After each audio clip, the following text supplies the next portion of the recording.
So what did you, any interesting insights from lunch, from your lunch? I heard other things you were talking about that you weren't supposed to be talking about. You know, it's an open air place, so I heard all, okay? So you could not hide. Yes, please. Yes, please. Here it comes. Come in.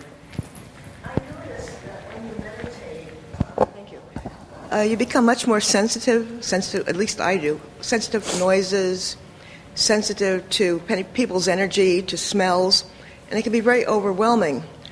Last year I went on a 6-day silent retreat, and when I came back I felt very depressed.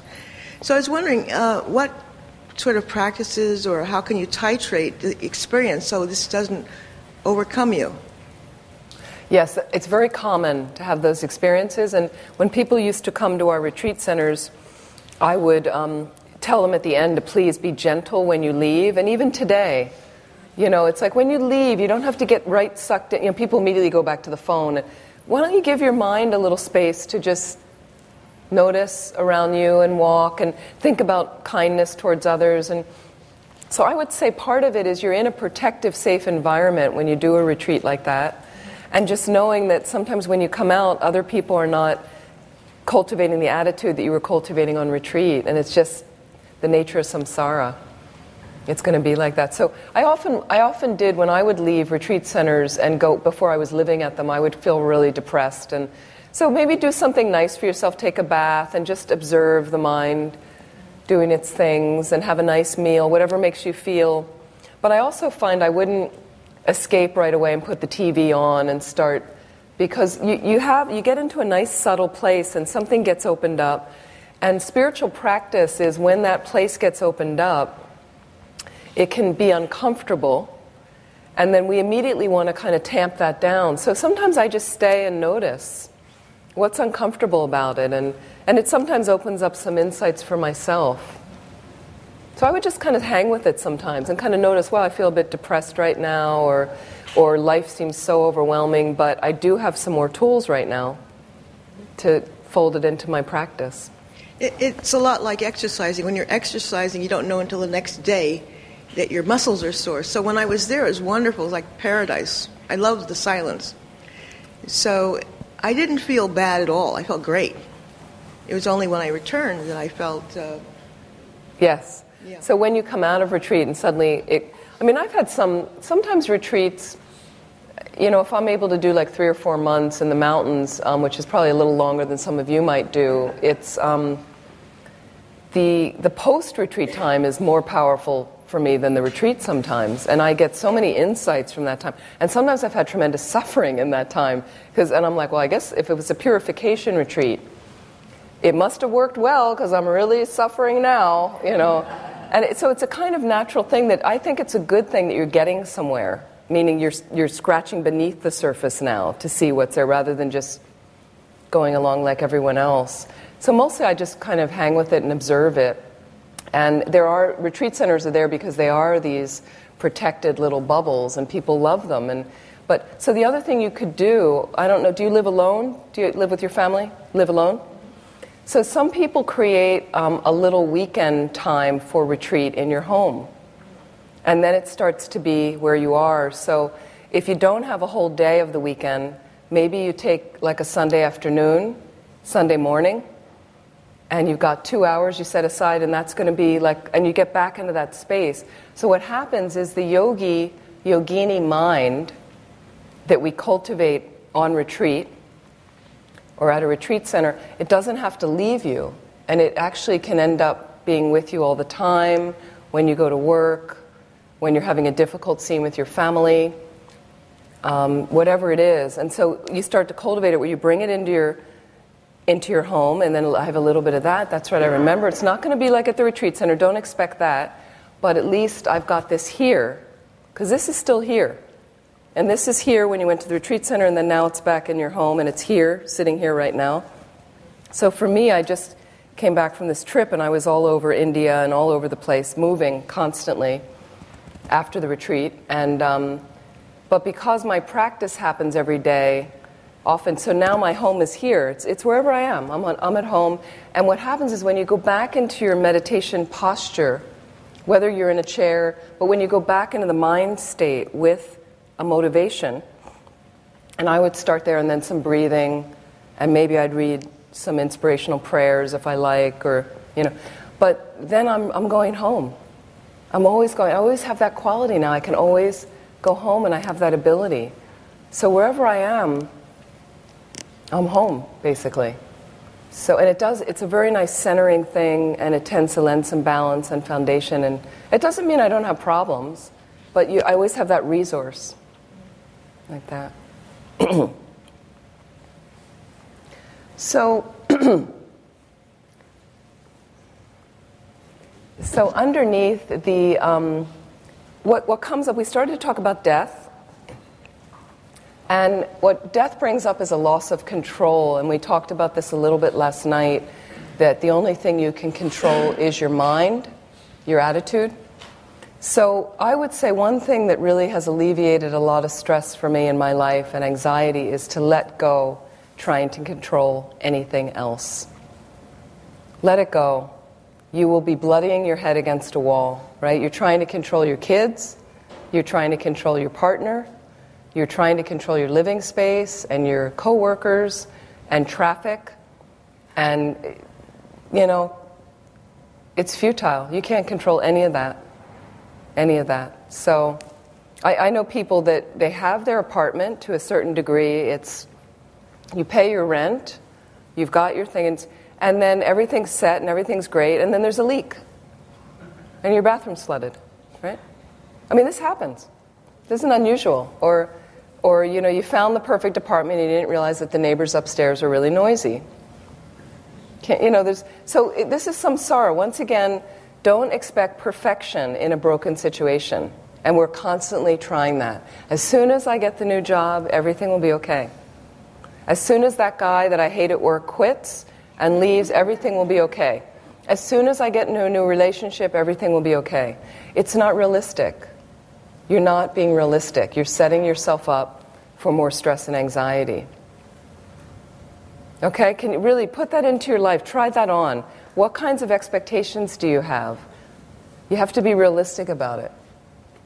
I used to have very high expectations about things, and I was just continually disappointed, continually raging. Like, why isn't it like that? It's ridiculous. It's just not like that. Sometimes something really good comes, then I'm rejoicing. Then I'm like, oh, I have a thing. Somebody gave me a car some years ago when I moved to Vermont. And it's great because it was very helpful to have a car there. And now, apparently, it's an old Toyota. I'm in this denial that it's old because it's still such a great car. The Toyota is the Mahayana, correct? It is the greater vehicle, right?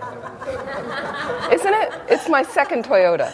Now, I know New Yorkers don't have cars. You don't drive, which is great. You use public transportation, but some people have cars. And I got into a thing with the car because it is an old car. I just had to get it, all re-registered in Pennsylvania. And the mechanic who did the inspection, in Vermont, inspections are, $30, right, for your car? $30. In Pennsylvania, $95. I was like in shock. I was like, how much? That's 3 inspections in Vermont. Okay, so I went to the mechanic. He's great. Found this great guy. And he was saying to me some recommendations. The car, it's great. It doesn't cost much. And he said, well, you could do this, this, and this, and it's not urgent. And he said, because it is an old car. And then I noticed, I went like, who are you talking about? All of a sudden I was like, excuse me? So let's be realistic so for me, when the car starts, I'm excited because its nature is to break. Like I have more of a thing and because then when your car doesn't start one morning, my dad just had this, his battery didn't work. It's like that's more likely sometimes, especially in the cold and in, when you have an older vehicle. And so sometimes it's not like I'm a pessimist that I expect things to fail, but if they do and if something messes up, I'm not that surprised. I'm like, okay. So I came out of this retreat this past year, and each retreat has its own theme. Every retreat I've done, there's an old theme that's going on. And this theme was, as it is. As it is. Meaning, And I found this really counters stress and anxiety. Things are bubbling up, and somebody mentioned you're feeling overwhelmed. So sometimes I'm just observing, like, oh, now I'm going to label this, and I'm going to say I'm feeling overwhelmed. Okay, that just becomes another label. So if I want to label something, I'm feeling overwhelmed, I'm going to feel overwhelmed. If I observe the overwhelm going through my mental space, it's different. I'm more detached from it. So again, I'm observing overwhelm come through my space, and I'll be like, oh, there goes overwhelm. Right? Do I want to call that that's how I'm feeling? You know, we have a thing at Dharma centers. I'm burnt out. I'm burnt out. And now there's a new word for it, but we used to say we're burnt out, and the director and you'd hear staff, and it's contagious. This happens in offices, right? So somebody'd say, I'm burnt out. Yeah, he's burnt out, I'm burnt out. And then you become burnt out. And that's your persona. So sometimes I just observe this negative mental space that comes through, but I don't need to grab onto it and say, okay, yeah, I'm going to put this one on. Overwhelm. Like so I just watch it and I'll go, wow, there's so little space in my mind right now. So what do? I have coping mechanisms, healthy coping mechanisms, that when that happens and I'm observing that thing go through my mind, I reach out for those healthy coping mechanisms. You have to be creative and design your own, because what speaks to you, we're all different. It could be, for me, one of mine is taking a bath. I like that. It makes me feel good. It's a little sign of pampering. It's easy to do. It's not any big deal. But you might have a thing where you go out and get the salted, whatever I had yesterday, ice cream. That thing, I don't know what it was. Anyway, I'm not saying this because I want salted whatever I ate. I have to be careful when I say this in teachings, because people show up with a gallon of it the next day. I'm like, no, all I wanted was a little cup, and that's all, and I'm done now for another month. That was it, right? So again, whatever speaks to you. If you want to go have pizza, if you want to go call a friend and go for a long walk, or get some physical exercise, or go to the movies, whatever your thing, a coping mechanism. It's okay to have those coping mechanisms sometimes, and you're not escaping. And sometimes I find that is helpful if you find that you're riding a long wave of anxiety and stress for a long time, like it's going on for a few months, and you're trying these other antidotes. Take yourself to an uplifting movie. Sometimes it just lifts you out of your, or read some kind of funny book that people, Bill Bryson or some kind of something like that just takes you a little bit out of your experience that you can, okay? So develop your own mechanisms, but things you are going to do. And have them readily available, meaning you might need a list, because when the anxiety comes, and then it causes the overwhelm, and then you glom onto the overwhelm, and then you have that hat on now, you're not as likely to remember those resources that are always there. So you might have a little thing on the mirror in your bathroom. Oh, that's right, I said I was gonna stretch the next time I felt kind of tight. Right?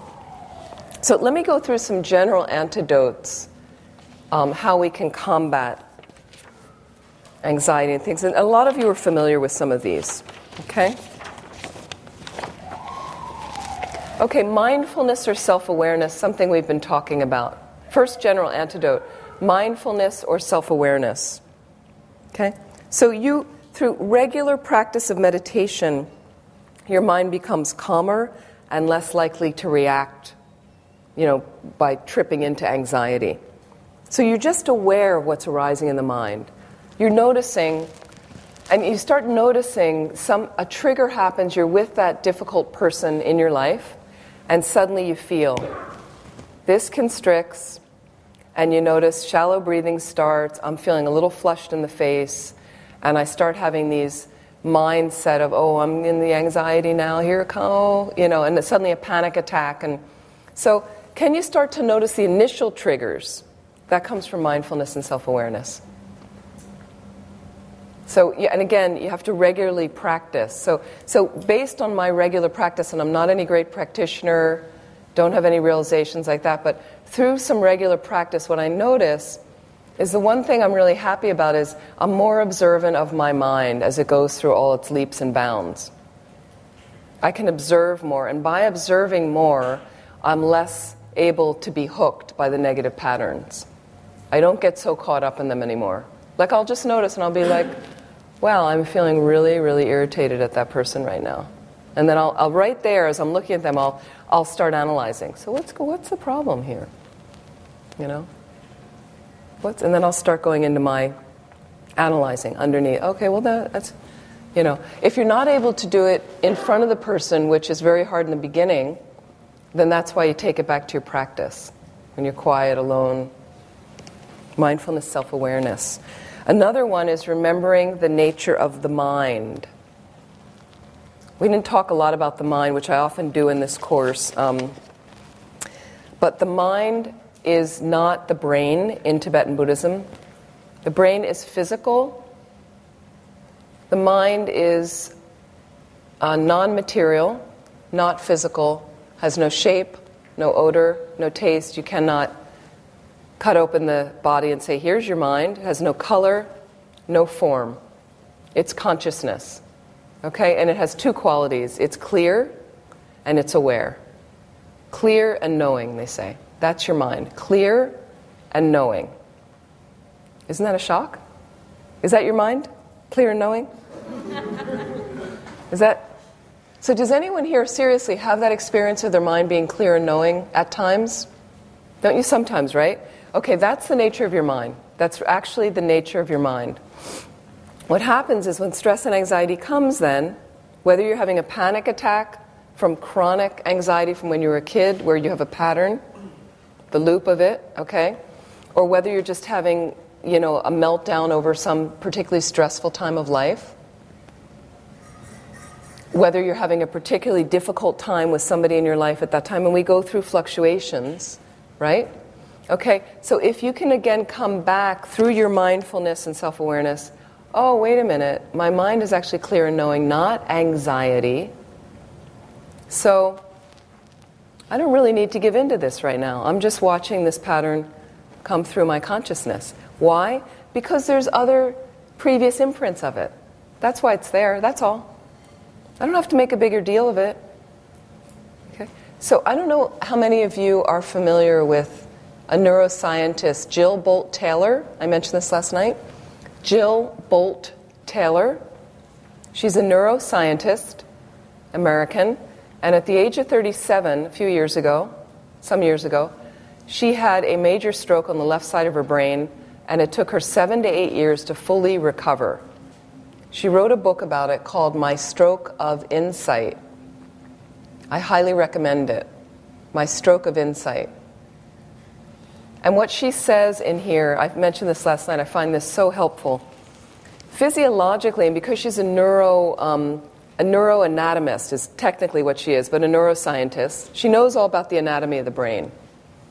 And she said physiologically what happens is from a neurological activity to get happening until it passes through the whole nerve network and your body, that process is 90 seconds.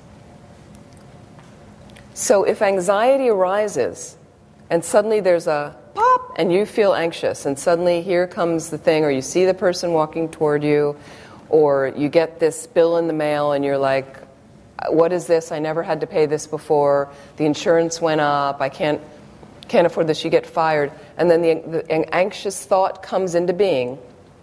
It's 90 seconds. That's it. So why are we allowing it to go on and on and on when it's only 90 seconds? Okay, that's a habit. So what she's saying is, and Pema Chodron wrote about this in a book as well, and then I read this and was like, yeah, you know, it's perfect. So give yourself the 90 seconds. Just let yourself have 90 seconds of total anxiety. Go for it, okay? As long as you're able to let it go after the 90 seconds and move on. Let it play itself out, because it does play itself out. Out of habit, though, we perpetuate it. And you think about it again, and you get to think about it again, and you think about it again, and that becomes a habit. So then I'm used to having an anxious mind and thinking about anxious things that make me anxious. Okay, but that's not really how you're wired. And also because the mind's clear and knowing, that's not how you're wired at all. Okay? But we're habituated. We're also habituated based on social programming, environmental programming, meaning people around you worry. I grew up with two people that continually worried. They were like, it was kind of driving, sometimes with my mother, God bless, she passed away, but she was wonderful. But driving with her, she was a worrier and kind of neurotic at times. Okay. We'd be driving, and all of a sudden, she'd say, "Oh, do you have people like this in your life?" And I was like, "What?" I'm like, "What?"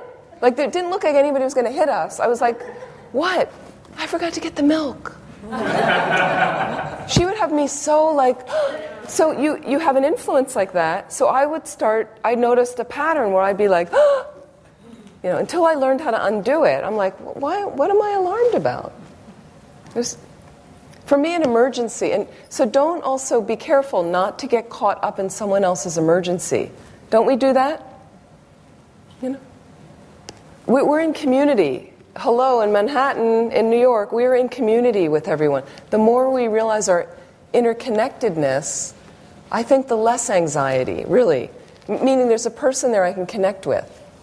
Somebody there that, like my cab ride last night, because we had connection, I felt like I had a new friend, this Vietnamese taxi driver. Like, I don't know him, I didn't exchange phone numbers, but I suddenly felt like the world was smaller and he was in it, and we had this thing going, even for like 10 minutes, whatever. So why not do that with everybody? There's a connection, because then I wasn't thinking about anxiety or pain or, I wasn't thinking about whatever the thing in the subway, and the pain, and you're late, and you're going to get fired. And so when you connect with people, now I know sometimes people are lobbing onto you some negative mind states. Okay, fair enough. So what do we do? But we'll talk about what we do about that. But initially, it's this connection, and give yourself that 90 seconds. I allow the 90 seconds now. Something happens, whatever it is. It could be attachment. It could be, I watched my 90 seconds, and honestly, you observe everything, and it's fun. It makes it fun, and you're never bored again watching your mind. Seriously, I'm not. So I had the little ice cream thing, right? Ice cream doesn't do that well in my system, but I love it. Absolutely love it, right? It's I think my favorite food, right? So I went to this place anyway. I was blown into this place, literally. I went out to have a walk, and I was like, ah! And I went into this place. It was like a little market. And I went in, and I just was wandering around, and then I thought, I'm a little hungry. Maybe I'll have something to eat.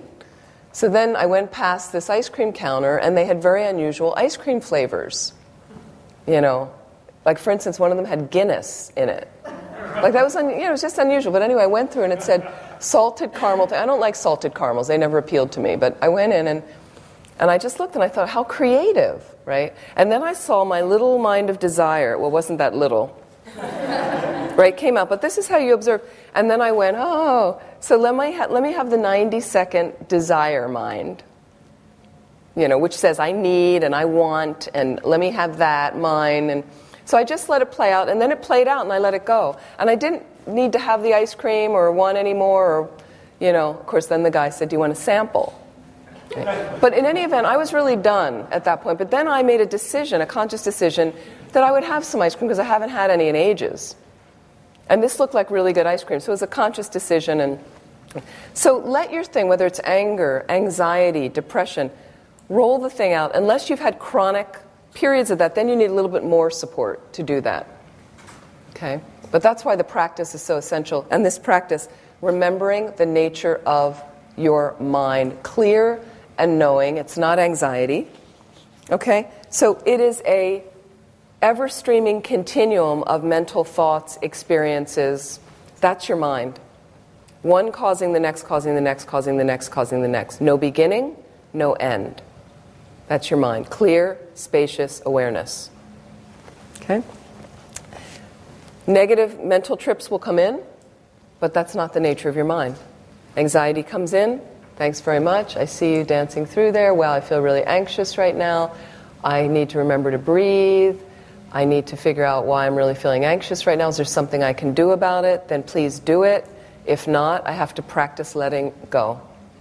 So give it the 90 seconds and march off. And again, you're going to introduce healthy thoughts into the mind, healthy patterns into the mind as much as you can. Okay? The mental events, the anxiety, what's another quality of the anxiety? Can you recall, those of you that have your anxious moments and worry and stress, can you recall a moment before that's not anxious? Aren't there moments like that in your mind? Are any of you always anxious? Seriously? You're always anxious?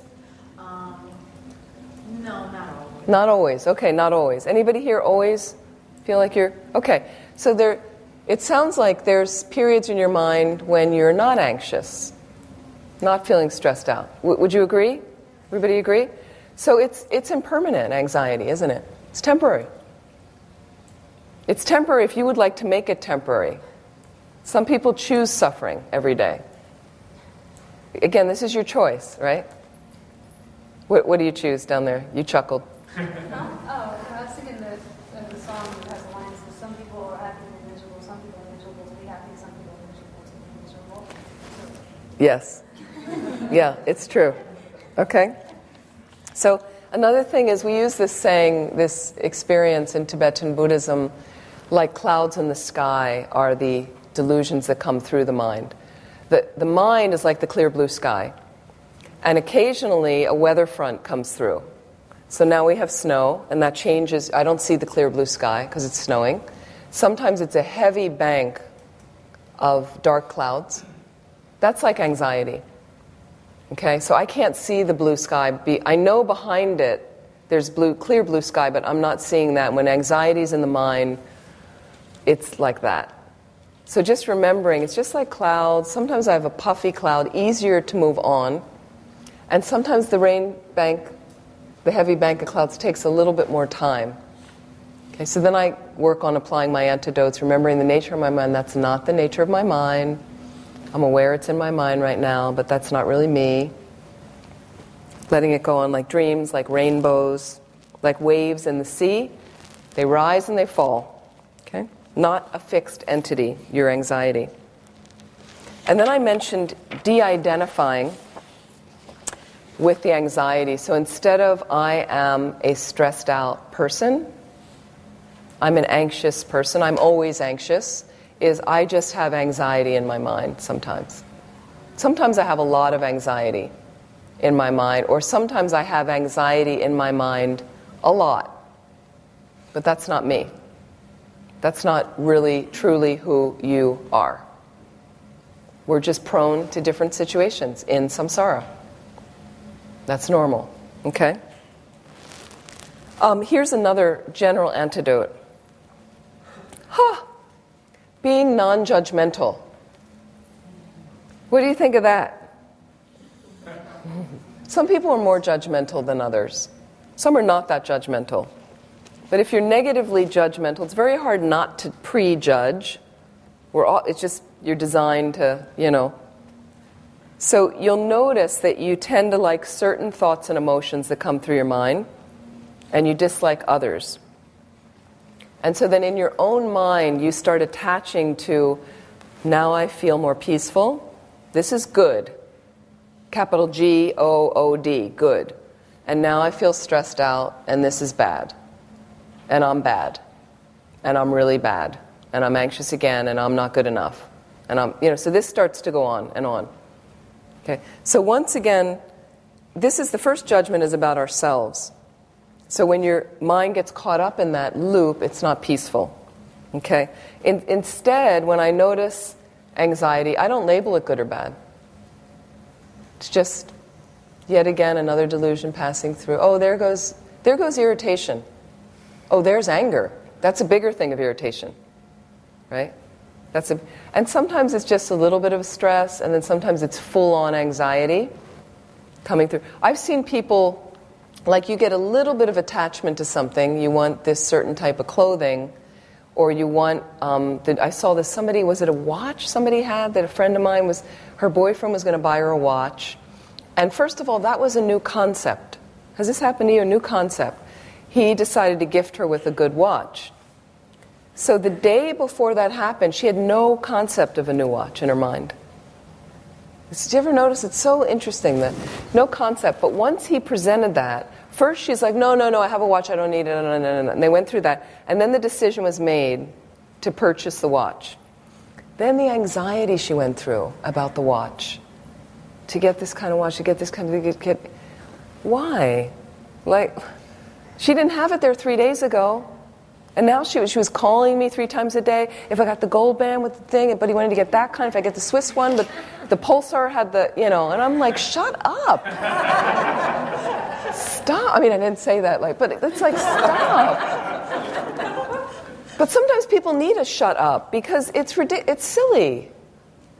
It's just a little object, and then they had a fight over it. The two, why?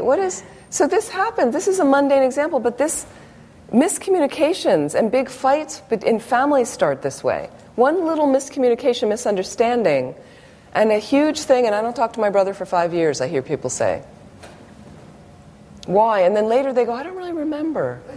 Right? But so let's be skillful again, how we're interrelating. We're all connected.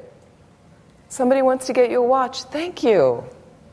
And then be happy with what you get. It's just a watch. Can you be satisfied with what you have, though? And simplify. Then it gets easier. Less stress. So the first is accepting whatever arises in your mind. I don't need to have a big good and bad and good of what comes up in my mind, because that makes me feel bad and good. I just observe it. Oh, okay. Wow. And so what I do is, one of the things I wanted to mention, some of you we're all at different levels here, and some have been practicing a long time and some are new. So please, I ask you, here's a practice to do when you wake up in the morning. To start, some of you are already doing this. I have mentioned this in other classes I've taught here. I start my practice as soon as I come into consciousness in the morning, whether it's by alarm or naturally waking up. Excuse me. So,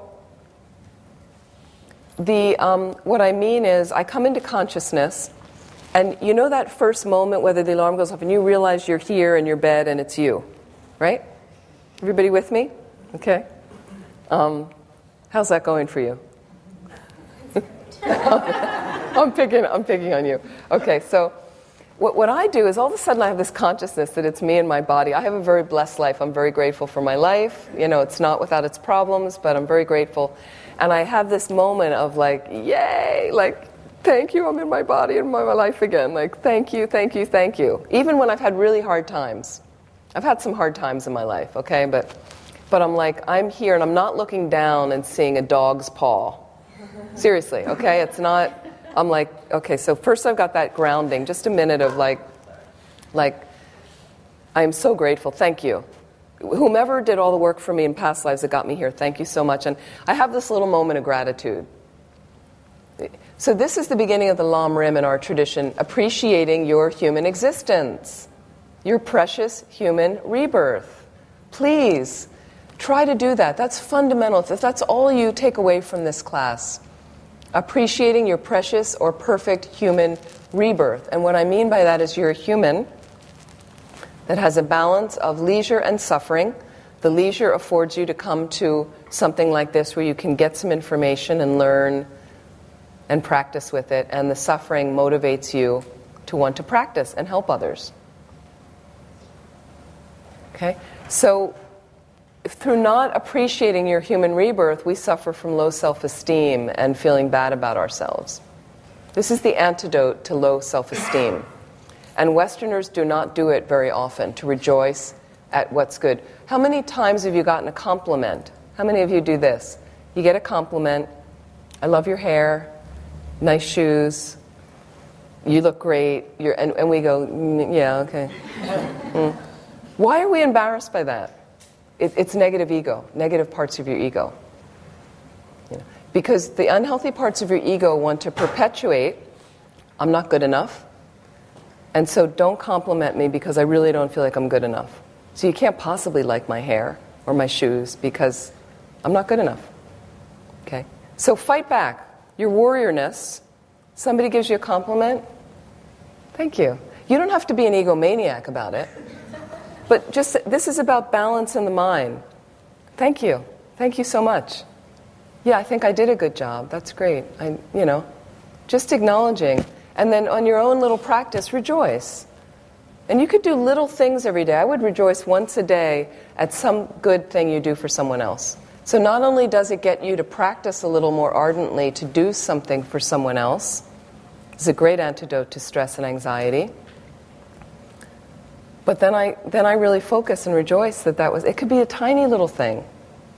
I let the guy get in front of me at the ATM, or I stepped back to let the person get on the train, on the subway, or it doesn't have to be a major thing. You bought somebody flowers. Or for me, my little rejoice yesterday was my conversation with the taxi driver. I remember sitting in the back and he was silent and I was silent, and I thought I could speak to him or I could not speak to him. I could find out who he is or not, my choice. And I thought that was nice. And he was really happy. He's driving around all night freezing in the he's warm in his car, but sometimes it's not fun being a taxi driver and you meet some creeps. And so I thought here he had a nice little 10-minute, nice little thing, and he was excited that I knew the Lama on his phone, and I was excited he wasn't looking at his phone the whole time he was driving. So, but it's a nice connection. Okay. So actually rejoice, meaning all you do is you sit there, it's the easiest way to practice, and you think that was a good thing I did, in a balanced way. I'm really happy I did that. And tomorrow maybe I'll do 2 things. And why? Because you start to notice it feels good. It feels good in your bones, not just in your mind. It feels good. Right? You have a lighter step, generally. Okay. So you wake up in the morning, some gratitude. Okay. And then I have some practices I do right there while I'm lying in bed before I get out of bed. But could you have a moment is, I have this great life right now. Even you have problems, but we have a warm bed to sleep in. You have the ability, the intelligence to come to a class like this, the interest. You have food to eat. You probably have some way to pay the bills, relatively speaking. I think for most people here, you can walk. Unbelievable treasure we have to move our bodies in a certain way, not that we're not without health issues sometimes. You're a thinking, conscious person. So many things to rejoice about, right? But from here, this situation is ending quickly, and soon I'm going to die. So my actual next thought is, this is my last day. Some of you might not feel ready for that, but this is my last day. It's the easiest death meditation to do. This is my last day. I have a little, at that point, a scanning meditation of the Lam Rim I do, but this is my last day. So it's not a matter of, if it's my last day, I'm not going to go to work. Okay? You have to still practically participate. Okay? So what I'm going to do is, because it's my last day, and I really try to live that way, today is my last day, how do I want to spend my last day? What kind of attitude do I want to have on my last day? I would like to have a spacious, happy, peaceful attitude on my last day. So you bring that to work with you. You put that in the taxi with you. You take that on the subway with you. You walk down the street with that. You go into Starbucks and you get your coffee with that attitude. Because that means I'm going to be friendly to the people at the counter, and I'll be patient waiting in line with other people. And maybe at the market I'll let somebody get in front of me, and maybe at the subway I won't push so much, and I won't be so aggressive to... Do you see what I'm saying? It informs everything that you're doing and thinking and saying. But it takes practice to do. So, and then I think from this moment, you're still in bed, had some gratitude, this could be my last day. So basically what I'd like to do today is have it go well, and I would like to direct all the activities I do with my body, speech, and mind in a way that will help me reach a fully awakened state as quickly as I can, because so many are suffering, and I really want to fully benefit all of them. And so for the purpose of benefiting others, I am going to get out of bed today and do my day. So there's your motivation. Possible? Possible? Yes. I have a question. Would you say that, you gave these different options now? And,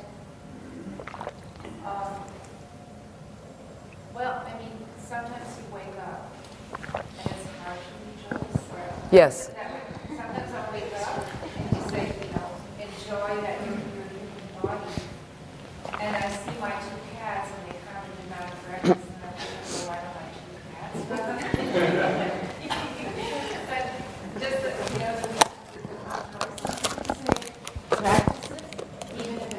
Yes, so, okay, let me answer this. Even if you feel it's fake, you have to force yourself. Yes, so the question is, sorry, I'm just going to make a little cup of tea here. Does this feel, I think this is hot. I think I can just do it with this.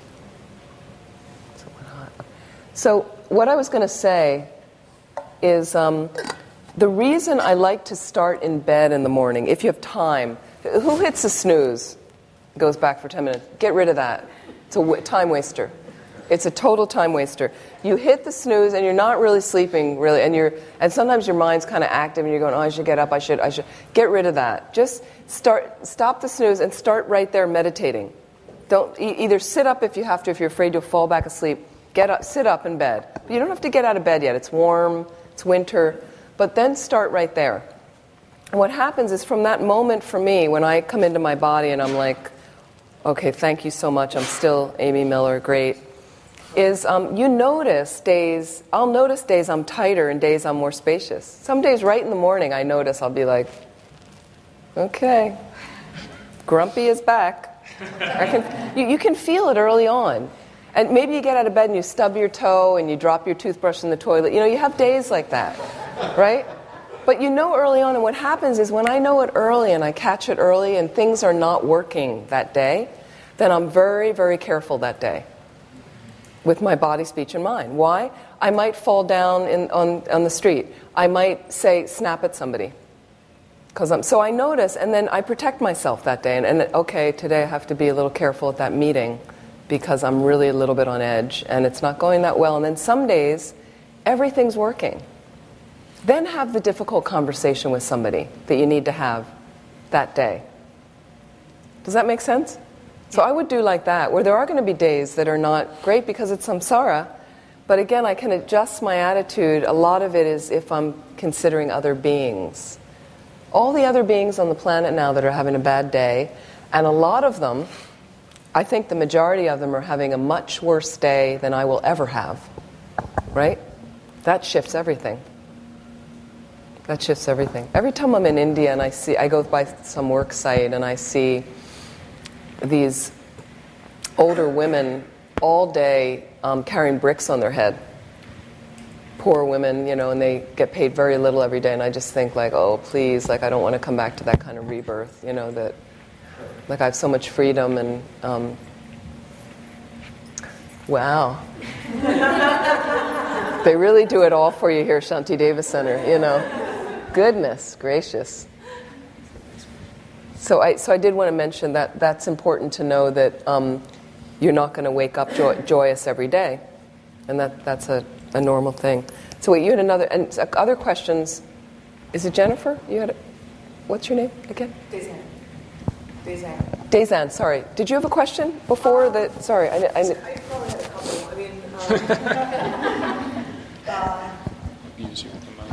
I guess... No, it was, you're Jennifer.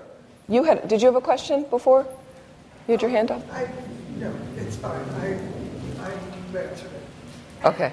It's amazing how that happens. Yeah, usually I'll tell people to wait because we usually get it answered somehow. Did you have a pressing question that you want to? I just have a quick question. When you said something about how we're wired, we're not wired. I think you said we're not wired for anxiety. And our minds are not anxiety. Our mind is clear and knowing. So I was just some people feel like, no, my mind is anxiety. That's who I am. That's just who I am. And I'm like, no, it's not unless you choose that, unless you want to be that. But our minds are not that anyway. I was thinking that... I was thinking the opposite. I was thinking that the reason it seems to be universal that we do hook on to anxiety is that there's an evolutionary component to it. That if there's something that raises danger signals, that the brain, is going to pattern itself to recognize that, so as to avoid danger. And then the thing about anxiety is so much of it is fantasy. It's not there. We're conjuring things that are not real dangers, but they're felt as dangers. So that's my question is just that I thought that it's not all that easy to let go of it, just to go, make a decision to let go, because often we're letting go of something that we're experiencing as protecting ourselves. That we think that... Yes, so you weren't here this morning, right? No, I'm Okay, sorry. that's why you were sitting there this morning, correct? Okay, that's why I thought you had your hand up. So what we did this morning was going down underneath to get to the root of the anxiety, where you could see that it's unfounded. Okay, so when you mentioned, who was it that said, I'm anxious when I'm standing in line that I'm going to faint, I'm going to pass out. And then when you went underneath, you realize, well, I have never passed out in line, and that's not really likely to happen, but I realized, it may have been triggered by something else. So the other thing that Lama Yeshe used to talk about, touching reality, you have to ask yourself, Buddhist practice requires you to touch reality in your practice. This is not a pie in the sky practice that we do. It's all about being practical and very, very realistic.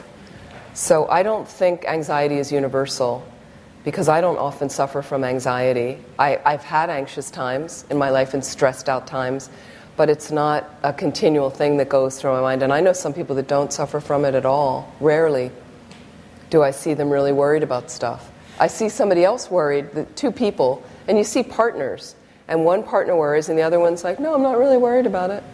Or I don't need to worry because she worries. There's that. There used to be my mom. We didn't have to worry because she worried, but now she's gone. So what's going to happen with the worry? It's okay. It's still okay. So I don't think it's necessarily a universal thing. I think some people are prone to it, like some people are prone to anger, and some to jealousy, some to pride and arrogance, some to attachment and desire. So the mind is in a clear and knowing state, so these are all antidotes, trying to get down under it to really see what's causing it, like that. Okay, so let me go, and we are going to take a break. We have to finish at 4:45, I was told, so because they know they need to pack up the room, and the Mongolians are coming in to celebrate New Year after, so they're always a very lively bunch. I have some Mongolian ancestry, so I'm always feeling kind of aligned to them. Let me go into some de-stressor things. Okay, so when you get out of bed, then you have that motivation. If you can do that little practice in the morning, and when you go to bed at night, I also have a thing, after I finish my other practice, when I lie down in bed at night, then I think, okay, I have to sleep for my health of my body and mind. And I'd really like to have a good sleep, so I feel rested in the morning. I hope I wake up in the morning and feel energized and healthy. And because I'd really like to continue my path to enlightenment, so I can benefit all others. And so for the purpose of benefiting all others, I'm going to practice the yoga of sleeping. And then I go to sleep, so then your sleep can become virtuous. I feel like that's all I can do. It's the best I can do. So I'm just trying to use as much time as I have all through the day, as much as I can, to maximize the kind of credit I get, the merit, like that. It makes me feel good. Counters the anxiety or stress. But occasionally stuff comes up, right? So here are some practical... Wait, let me just figure out when we're going to take a break. Is that... Okay. So we have some time. Okay, here's some practical things. Fear and worry, in addition to what I just mentioned, what I've been mentioning. So in the mindfulness and awareness, to take this a little bit further, be aware of and acknowledge your fears. Okay, be aware of and acknowledge your fears. Think about the cycle of existence, samsara. Its nature is suffering, and therefore, as long as you're in samsara, you're going to experience problems. That's normal. Accepting this can help to decrease fear, but remember, it's definitely possible to become free of samsara by practicing the Dharma. So you can reach a state of nirvana or liberation where you have brought about a permanent cessation of all your mental suffering. Permanent. That's possible for everybody in this room to do that. It takes practice, it takes effort, but it's possible. So that's exciting for me. So if you're an anxious, and if you're someone chronically anxious, where you've had something from childhood, I mentioned my nephew, who's 25 now, he was a worrier from age 1. Obviously, for me, it was an imprint. I thought it was an imprint from past lives for him. It must have been.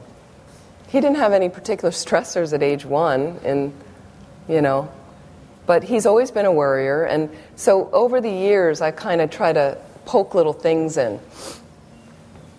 And what happens is when one worry gets taken care of, he immediately replaces it. There's a new concern. I find concern different than worry. Concerns where we're a little bit, we need to kind of engage ourselves, take care of something and do it. Then do it. Get on with it and just do it. And if not, then we have to practice letting go. Okay. So with him, what I noticed is his habit is to immediately, because he's so used to worrying, he needs to replace it with something else. So if you're this kind of person, what I've done with him is he had this thing worried about a trip. He was going to take a trip with his boyfriends, and they were going somewhere, and on. And then he didn't like the place that they booked to stay. He thought was really very dirty and filthy or whatever. He was worried that it was going to be really bad and dangerous. And so that was his new worry. And this I would call, and we joke in my family, my niece and nephews are all in their 20s, 23 to 26. So we joke about first world problems. How many of your anxieties are related to first world problems? Right, can you put it in perspective? You know what I mean? Like sometimes and I see my niece, and she's got a thing with her phone, and she's like, well, the phone, this whole conversation. And then she'll all of a sudden look up at me, and then she'll say, first world problem. Because I used to remind her, and I would say, in India, the kids are just trying to find a bed to sleep in, or just, And then she'd say, first world problems. So when she would say that, then she'd realize she didn't really have to worry about it. So sometimes you can gain some perspective by just saying, in the whole grand scheme of things, how important is this? Can I fix this easily, or am I going to obsess about it when it's really not that important? Okay? So with my nephew, when he called me and he said, they booked this room and it's terrible. And so I said, so I joke with him now, and I said, this is your new worry? Is this your worry? What do you And sometimes I'll say to him, what are you worried about now? And he laughs. Now he laughs. I go, what are you worried about now? So he had this worry. And then I said, well, here's some options. What you can do, you can cancel the trip. You can ask your friends to book something. You can look for something else and suggest to them another booking. Or, we gave him he talked to me about 3 options. I think I said to him, what do you think you should do? And then he came up with these options. And I said, that sounds really good. And then he did it. And he resolved it, right? But before he resolved it, I said to him, so this is your current worry. So I'm just pointing out to you now, when you resolve it, will there be space in your mind, or will there be a new worry? So it's something to think about. If you chronically have that habit, can you just allow yourself a little bit to notice, number one, because it's the mindfulness and awareness, I notice that actually it does leave a space when the worry is done. It leaves a space in my mind where there actually isn't worry, because that's the nature of your mind, worry-free, before the next worry jumps into the space. So the more you can lengthen that period where you realize that actually the space is the nature of your mind, and that's what really exists, then it starts decreasing. When the fear and the worry comes up, I can more easily say, excuse me, I see that you're there, but again, Thursday at 4 o'clock, I'm going to have attention with you. That's my time with you. But right now, I'm going to leave the space open right now for some positive thinking. Does it make sense? Possible? Yes? No, I love your... I'm going to put some milk in my... Sorry. Just indulging myself here. Yes, please. And that makes me think that... I don't know if you've ever experienced it just listening to it. When you have that empty space, worrying also occupies your mind and makes you feel... I'm just thinking that with that emptiness, it can feel empty. Meaning it's like frightening, like an emptiness. If you're filling it up, even if you're filling it up with junk, just like people who hoard, and there's something maybe good. reassuring. Thank you. That's good. Thank you. So you're saying the emptiness is not I'm just thinking of, I got it. This is my personal experience. Yes. I thought, Oh, there was an anxiety I felt. Okay, so what I would recommend to people with that is, and this is a little bit more advanced, okay? Meditating on the nature of mind. Meditating on the nature of mind. Some of you are already at that level, and it's a great meditation. I like to do it a lot. Meaning, for those of you that have been practicing for a while, and sometimes not, sometimes somebody new gets this, but if you're focused on one object, if you're doing shine, and you can do shine, meaning calm, abiding meditation, and you can use the mind as your object of meditation. So what you're actually doing is, let's say you're focused on this little drop of light. We did this last night on the outside of the nostrils to keep you focused. Initially, just to settle the mind down on one object. Okay? And then what you'll notice is thoughts are coming, but there's space in between the thoughts from where the thoughts arise, and then they go back into the space. And another thought comes, it goes back into the space. Another thought comes. And eventually you can go and start to focus on the space itself. There's a space there. You can also do it while you're breathing. Breathing in, breathing out, breathing in, breathing out. But you stop to focus on you're not focusing on the breath anymore itself. You're focusing on something's watching the breath. Something's watching the drop. And you focus your awareness on that. And when you focus on that, and as I said to the other guy, he left because he was afraid to drive back to New Jersey in the snow, James. So we were talking about instead of just the mind is empty, meaning it's devoid of something. I'm not talking about the nature of reality, emptiness. I'm talking about devoid of something where people get alarmed. Is you focus on the spacious nature of your mind. And that's very blissful. It can be very blissful. So sometimes when you get to the space, and you actually can really focus on the space. Then I said you fill it up with bubbles of light. And the light's in the nature of bliss. And you stay focused there. But it's really your mind. Your mind is like that. It has that quality. So these are little techniques we do to try to remind us of the blissful quality of the spacious luminosity of your mind.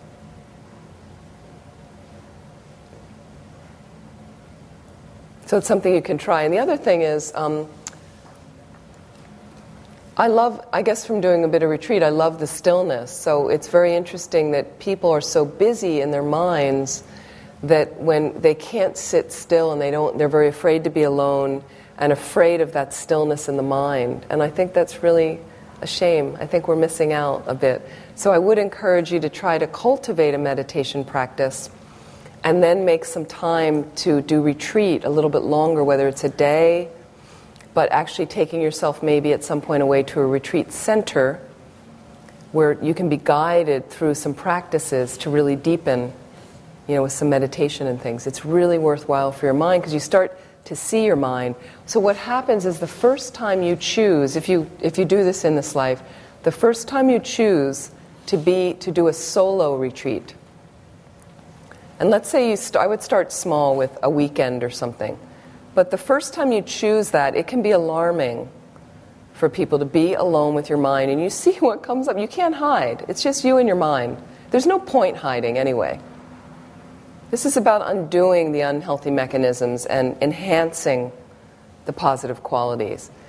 But sometimes we do run and hide in our mind, even in retreat. But initially you're just looking at it, and it can be very startling for people. And a little frightening, but just stay with that. And then it shifts. And some of those old startling patterns or things you see, they move out after time. They move off. And then you can really start to work with the mind. So I don't know if that's helpful. Yeah, I'd like to know more about what you mean by solo retreat. Would you do that alone by yourself? Solo is alone, yes. No. No, I'm teasing you, yes. Yeah, basically what you would do is you could do it in your home. You could set it up in your home. It's certainly a cheaper option. I find with the home initially, you're going to be distracted. You got other habits, and there's the phone and the TV, and you don't have a pattern. First, try to do it with a group where you do some more meditative sitting with people, And then it's nice to, if you can go to a retreat center, it's quieter generally, so a little bit more conducive.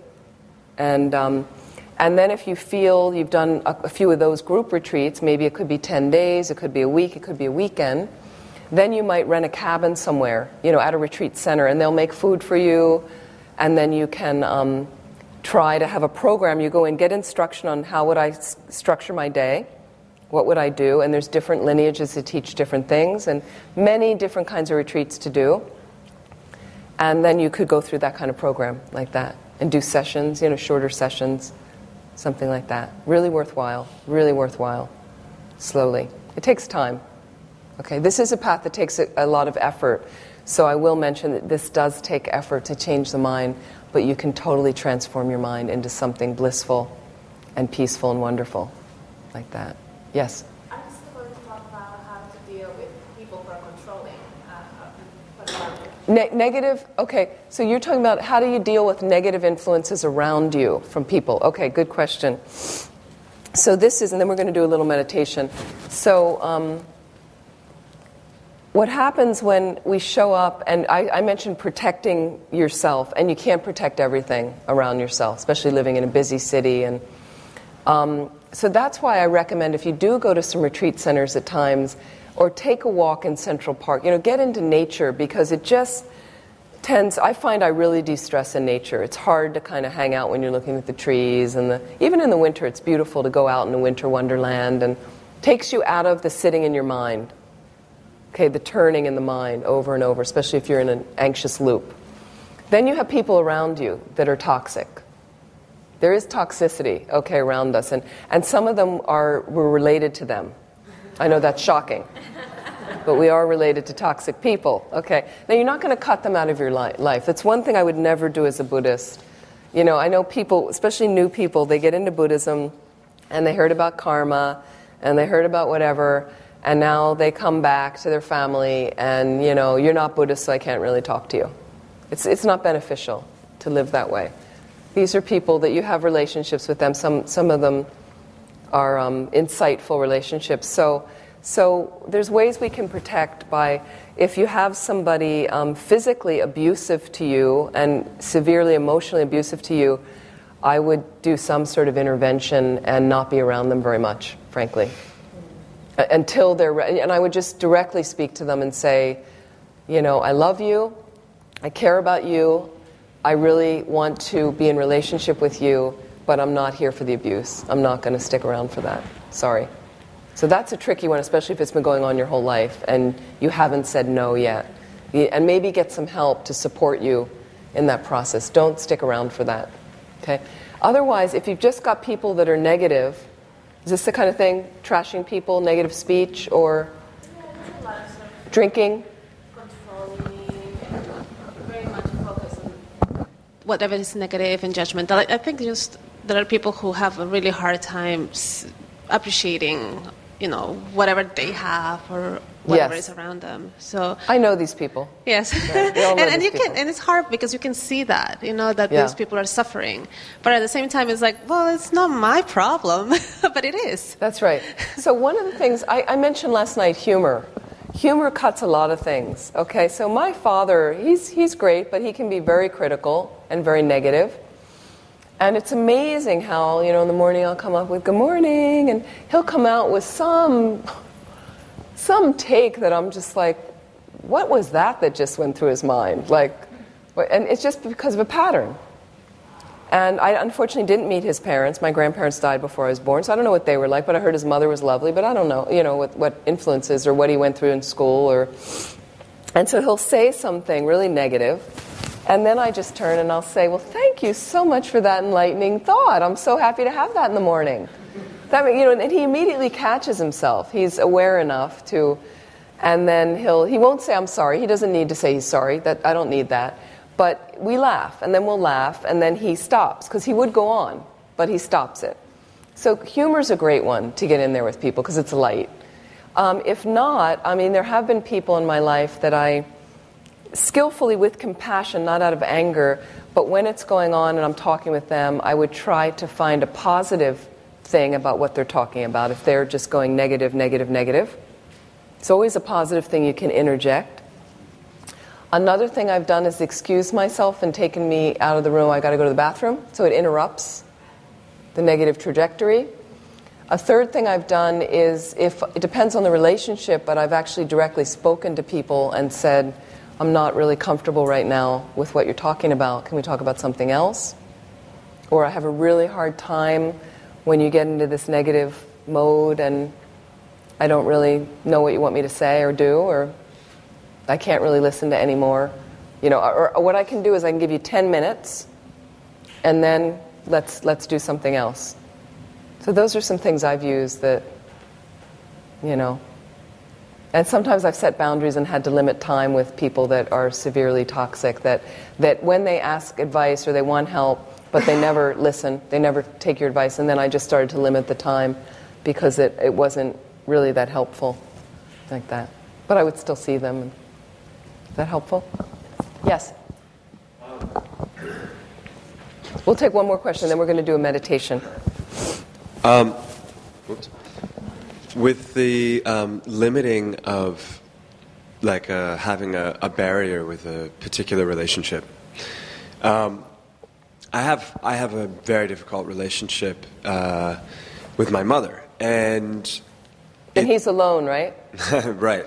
I'm so special with this one, but I've found that for me what the most conducive thing to do is to actually allow literally a month of time to go by where I talk to her, because I realize that when I do talk to her, it's not intentional on her behalf, but it's very, very chaotic. And unfortunately, it's been very difficult because, and this is where my question is, you don't want to cause someone that you love very much any pain.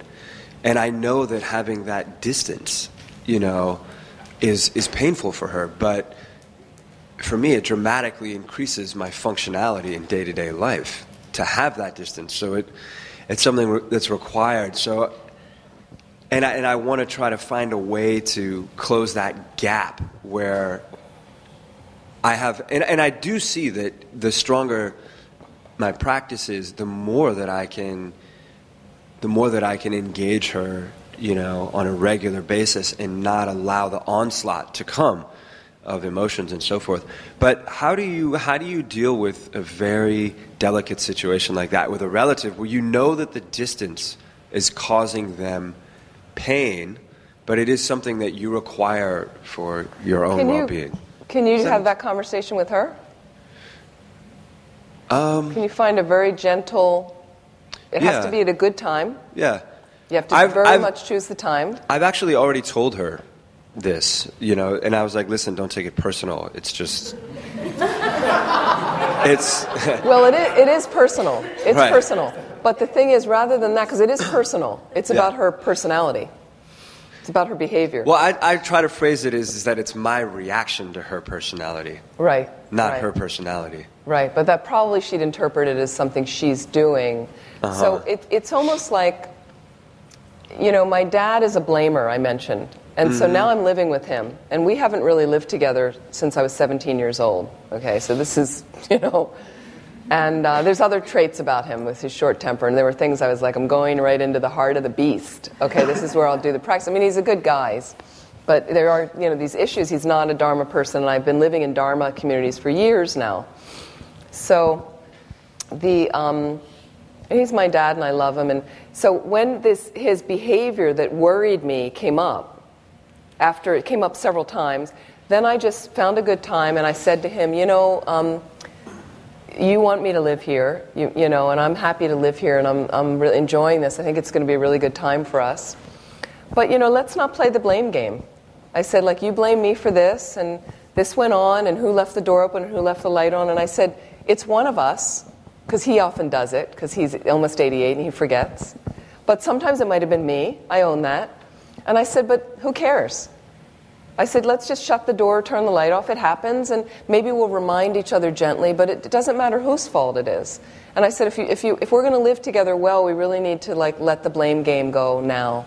Let's just make a deal. And are you okay with that? I said, I'd really like to move on from that. I said, we grew up with it, and I'm tired of it. And I said, I think you're kind of tired of it. And I made a joke, and I said, when I'm not here, who do you blame? Because he lives alone. And then he laughed. He realized it's kind of silly, like to just, but it's a pattern for him. He did it with my mom. He was, but she's gone now over 4 years. So I kind of made it a deal with us. It wasn't about him, but I'm like, let's make a deal. And I said, I'm tired of. Also, I said to him once, you left the light on, and I said, I don't want to do that anymore. Let's just let it go. It's our deal together, so we're in this together. So maybe make it like that, like. You're my mom. This is the most precious relationship to me in the world. And I'd really like to kind of make it work better. How can we do that? What do you think? You see the difference? Yeah. So, and maybe then sit down with her and explain, when this happens, this is how it makes me feel, and then I respond like this. So can we have a catchphrase? Can we do something differently? And are there things that I do that bother you, that make you react that way, or make you say that or do that? And again, you're just going to initiate this. This isn't something that goes away the next conversation you have. It's going to take time. So, like with my dad, he'll blame me again for something, I know. But then I'm going to go back and say, hey, I thought we had a deal. Like in a light way, I'm going to say it. Hey, what happened to our deal? Or I'll make a little song about the blame game. I'll come up with something about, and he'll laugh, and then he'll realize, like, it's silly. So slowly start to initiate that. I did that with my mom. She used to drive me crazy. I loved her. She was my strongest rope on the boat. Was my mom. I was most attached to her. But she used to drive me crazy. And slowly, over the years, my practicing, I would kind of, sometimes not consciously saying to her, but sometimes I would get in and we would joke around with stuff, and I'm like, okay, if you say that, I'm going to be a spiteful 14-year-old. I'm just warning you, if you want to do that. And then she'd laugh. But it took time till we got there. It took a lot of conscious effort on my part, not expecting her to change. You can't expect her to change. You're the only one who's going to change. And when you change, she'll change. But you can't change her. So it's just a matter of, but you can have that conversation in a nice way. But I would let go any expectation and just proceed day by day. And then sometimes if you need a little space, take some space and get some perspective. And then, can you call her from the space? Or you're saying the calling is you don't call her either, let alone seeing her? No, I don't call her. I've initiated some of these conversations. In fact, the space is the result of having initiated those conversations with little headway. Okay. Some people, and sometimes you can just do the best you can do, and the situation doesn't change that much. Yeah. So it's not, there's no miracles, basically. But you are doing a dance with her. You made a contract last time to come back to somebody like that. I believe that. Yeah. So you just want to try on your end to do the dance as best as you can. From a Vajrayana perspective with relationships like this, don't you definitely feel that there is a profound teaching there, especially with our relatives, that is designed to crack and unravel this deep aspect of ourselves which we've been clinging to? It can, absolutely. It can, but I wouldn't put so much expectation on it either. It's me in my mind.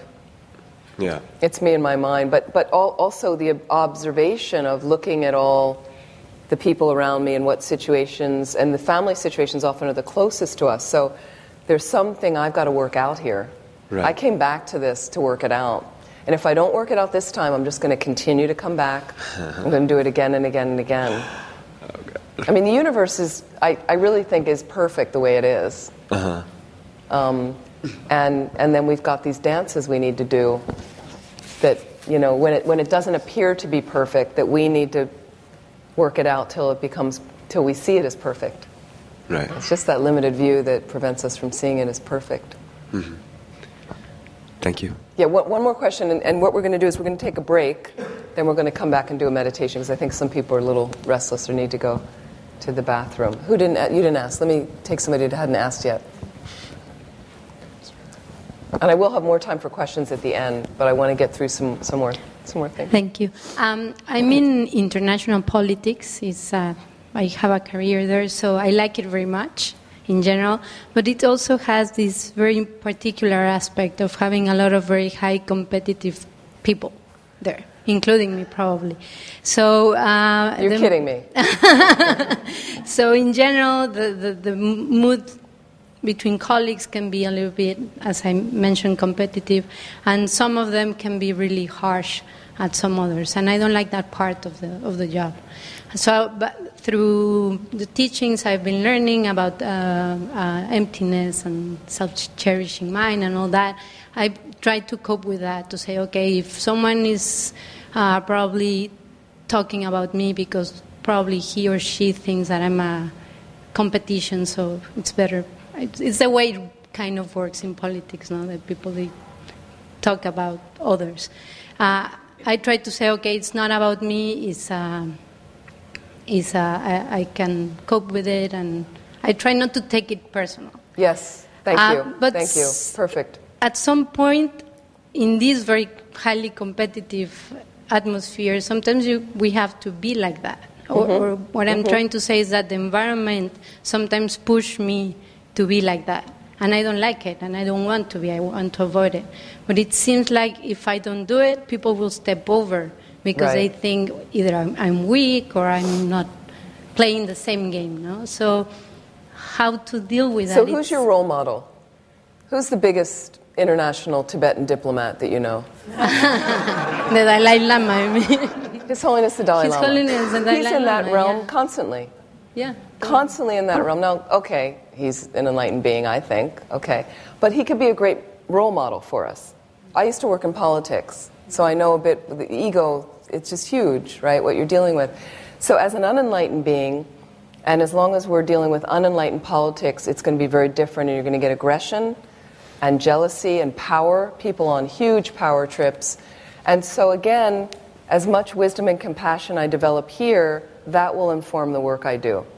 So you can assert yourself at times when you need to for your work, but can we do it with awareness, gentleness, considering the other? And sometimes you need to push. I pushed at Dharma centers to get these centers developed in a way, but not pushing out of greed and ignorance and jealousy and spite and, to get back at you and, no. Because my motivation every morning was to benefit others. So as much as you can, you just try to bring that in and whatever wisdom and compassion you yourself have, which you have some, acknowledging you definitely have some. It's not like I have to wait till I'm an enlightened being. No. And you use it from there. And it's challenging in politics. It's very challenging. So you just do the best you can do. Like that. But I think of His Holiness a lot of diplomatic things and how he deals, and he definitely has asserted himself at times, and then other times where, and the Tibetan tradition is usually just to let it go and not to make conflict. They have a quality where Westerners are slightly different. You sound like you're from more of a Spanish culture or South American. Mexico, yeah. So you have a slightly different way to deal with it than even North American. I mean, you are North American, but an American, like U.S. person in the States, Caucasian, let's say. Tibetans deal very differently, which often doesn't work for me. So if there's some right that needs to be, a wrong that needs to be righted, they often will be like, well, don't say anything to him. And like, are you kidding me? I'm from the northeast of the United States. We're going to show. So what I found is to strike a balance now, is I would kind of say something in a very gentle way at the right time, making sure it came from a good place in me, and I would let go any expectation, and that was it sometimes, So rather than some people just angry, and there are people that do assert their thing in a very angry manner, and they get a lot what they want, but I wouldn't necessarily give in to that. I don't think it's the best way in the long term, in the grand scheme of things. Yeah. So let's take a 10-minute break. And if you need to go to the bathroom, whatever, have a drink, and then we'll come back and do some meditation. Right now, that puts fear and anxiety in perspective, but it's a little bit heavy, so I was kind of thinking about this, and then we're going to do a meditation. So I went to Dharamsala this past November after my retreat because the Dalai Lama was teaching, and I hadn't been there in 6 years. And I used to be based there, and I teach at our center, Tushita, above Dharamsala. It's a Tibetan community in exile, and the government, the Tibetan government in exile is located there. So I saw my friends. It was very nice in His Holiness's teachings. And after the teachings every day, I usually do a korwa. I walk around the hill where His Holiness's palace is, the temple. It's when I say palace, it's like a home. It's very simple. But I like to walk around the korwa, and over the years, and a lot of Tibetans do this, and over the years they've built up where they made a path, and there's prayer wheels along it, and big stupas and shrines, and it's quite wonderful. Has anybody been there and done this? Have you done that walk? Tushita, you've been? Yeah. Yes? And have you done this korwa around the hill recently? When did you go? This summer. This summer? Yeah. Okay, so I walk, and what they do is they add different shrines over the years. They've fixed up different things. So I was kind of walking, and I was like, new prayer wheels. And they used to have in the back a white bust, a stone sculpture, of the man who must have been around 60. I forget his name, but he self-immolated in Delhi in like 1995, set himself on fire for the Tibetan cause, okay? And they used to just have him back there, a picture of him smiling. He had a beautiful smile from a photo, and they would have to commemorate him. It had his name and the dates. And so I'm walking around the back, and I'm thinking I'm going to come to the bus soon. And then I see this new pavilion they've covered, and they made this thing, but I'm in a distance, and I see what looks like photos, big photos up, a little smaller than those photos, and I'm looking, and all of a sudden I had this wave of, these must be the people that set themselves on fire in Tibet. 120 of them. And what they did is they documented it, and it's actually very well done, but it's very, very hard to look at.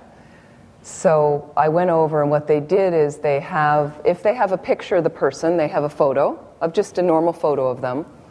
Some of the photos appeared to me, some were just some photo of she's in front of a statue. She's like, some girl, okay?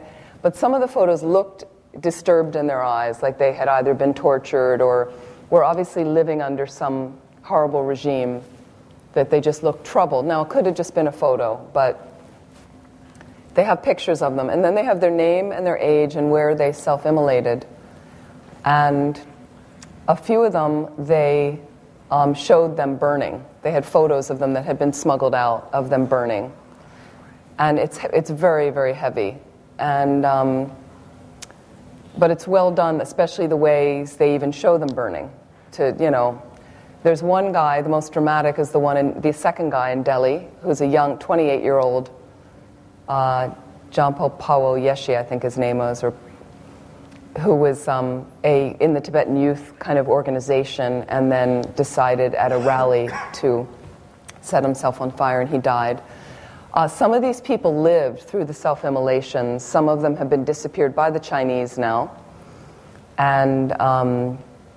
And there's no other further word about their treatment or anything. And to survive burns is a horrible, one of the most painful things, I think, to go through and to survive. And so I'm bringing this up because I think to put things in perspective, when we suffer from anxiety and stress, not to make you more anxious, because we know that there's horrible things happening around the world, but these are people, most of them were young that did this.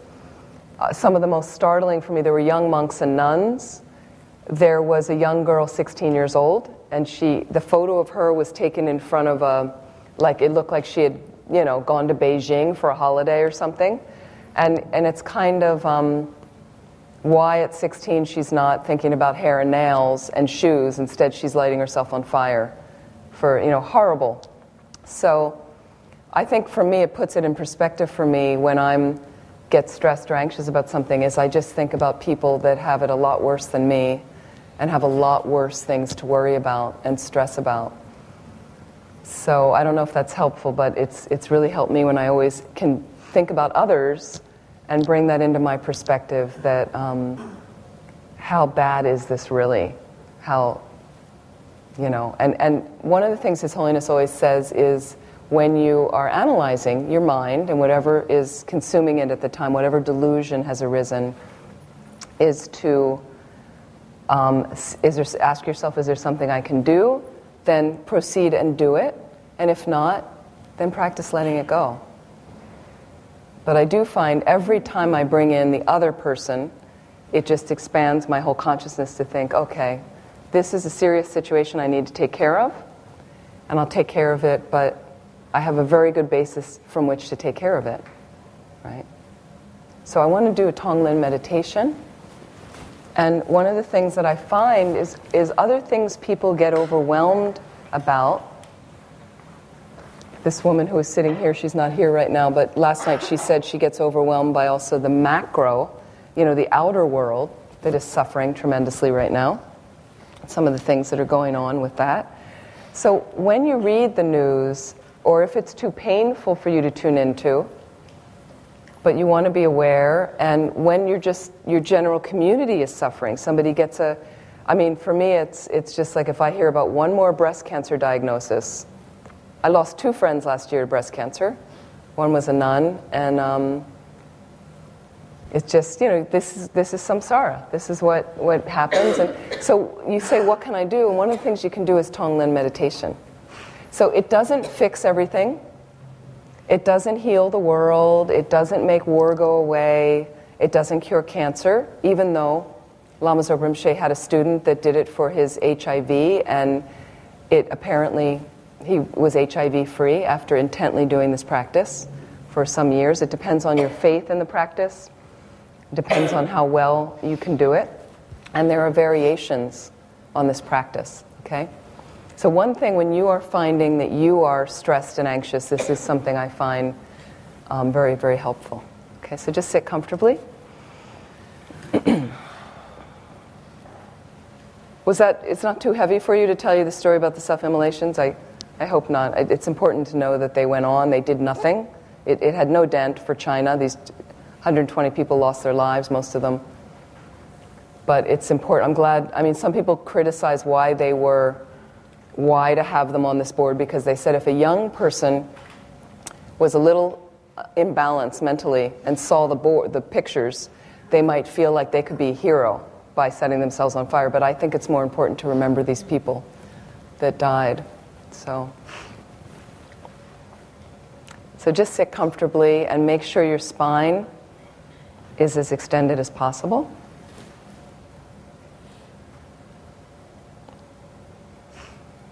You may lightly close your eyes.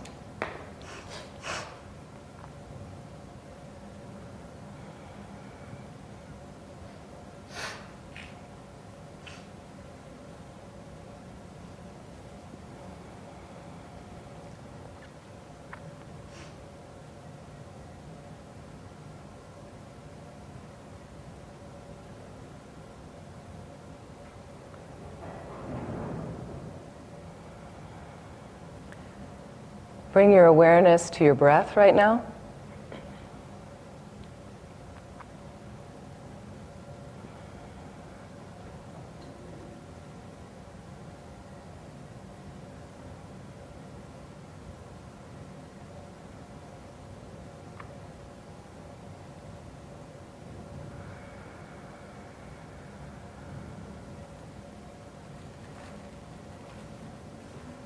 And take a moment to really rejoice and pat yourself on the back at just your coming here today and spending this time to work with your mind.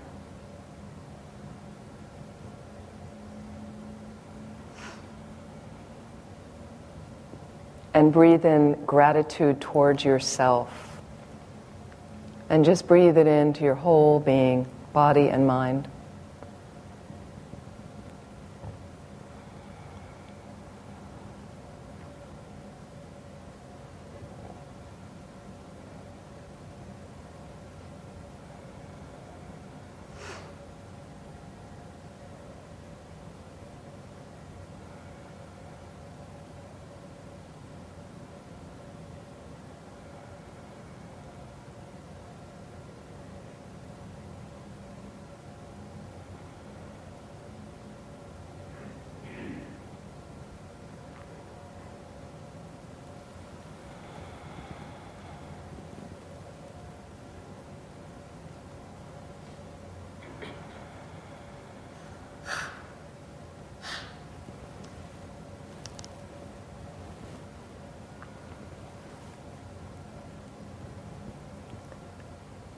Visualize a replica of yourself now in the space in front of you, seated across from you, facing you. Just do your best. If it's difficult to visualize, you just imagine that there is a replica of yourself in front of you.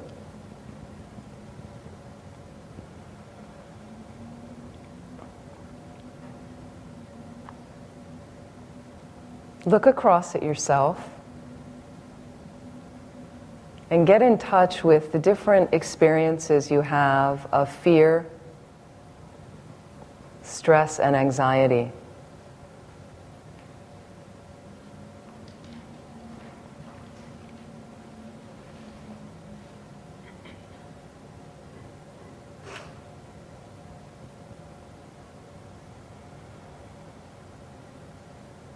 Think about how fantastic it would be if you were free of all of that.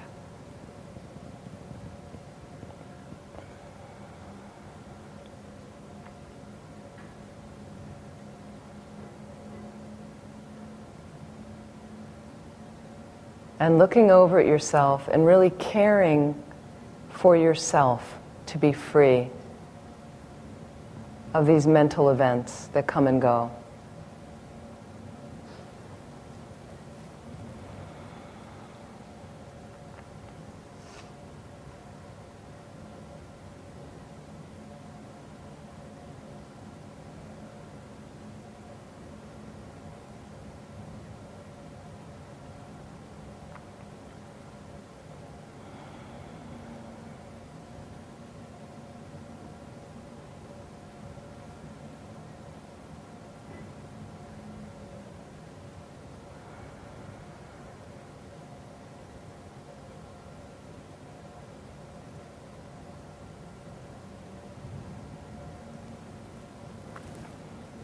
And so now imagine you seated here in the room.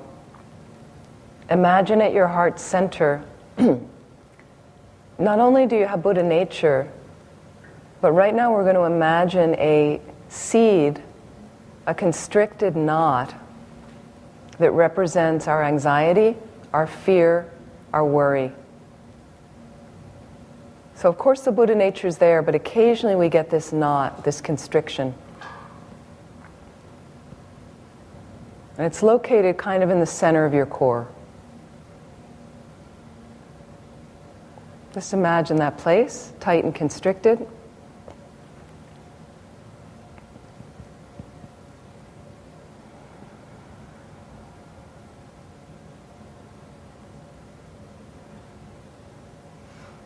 And generating this deep wish to free ourselves from this. Imagine as you inhale, through your right nostril, you seated here in the room, you're going to take all the pain and suffering and worry and fear from your front visualization of yourself, and it leaves them through the left nostril. And so imagine whatever images represent that to you. Could be different colored light rays. It could be words like war, poverty, hatred, anxiety. It could be animals that bite you and sting you and are poisonous. Whatever it is, it could be environmental toxins. Imagine leaving them through their left nostril, entering you through your right nostril. It doesn't harm you at all. All it harms is the constricted knot of your self-cherishing, which creates fear, worry, and anxiety. And imagine it chips away and chips away, purifying it over and over again. It continues to form, and through this practice we continue to eliminate and purify it. And from a place of your own deeper freedom, you offer out your left nostril to your front visualization.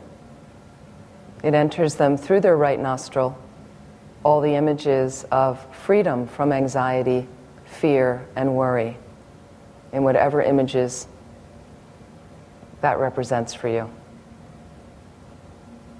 So we take and then we offer. Tonglen, giving and taking. Just try as best as you can.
Now visualize to your sides, seated, to your right, your father, and any male members of your family, even if they've passed away. To your left, your mother and any female members of your family, even if they passed away.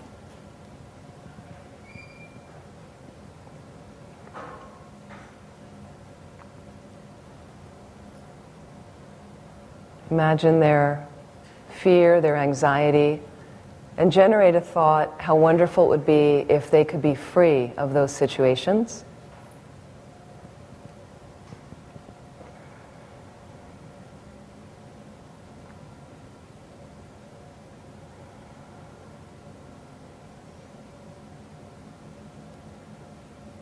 And imagine as you inhale, out their left nostril comes all their pain, confusion, anxiety. It enters us through our right nostril, going directly to the constricted knot, eliminating it, and we offer to them out our left nostril, entering them through their right nostril,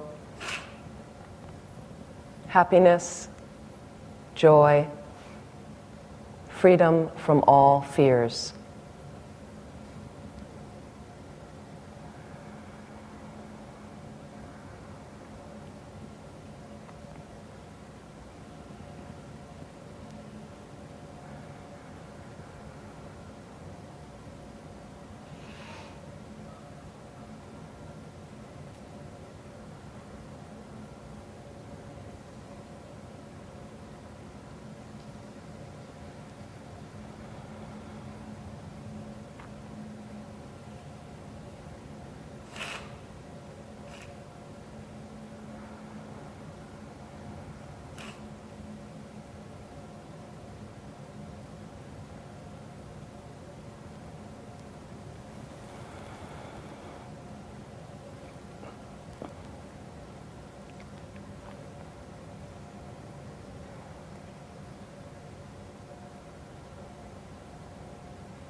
Imagine now in the space in front of you,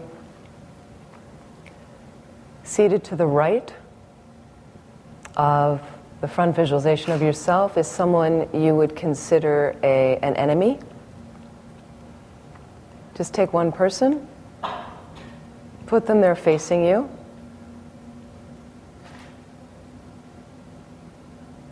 To the left of your front visualization, put someone there that you would consider a stranger. Someone you may know their first name, but you don't have an opinion about them one way or another.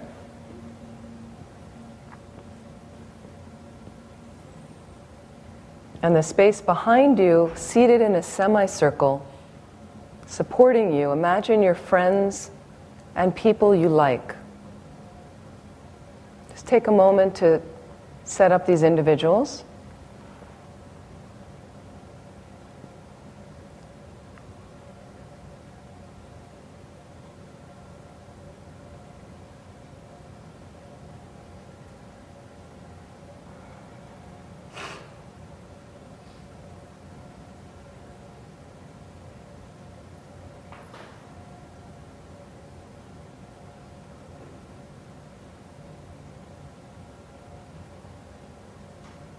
Again, imagining how great it would be if they were free of any anxiety or fear. And do this Tonglen practice with just focused on the friends, the enemy, and the stranger.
And add in your family again and the front visualization of yourself. And continue the practice.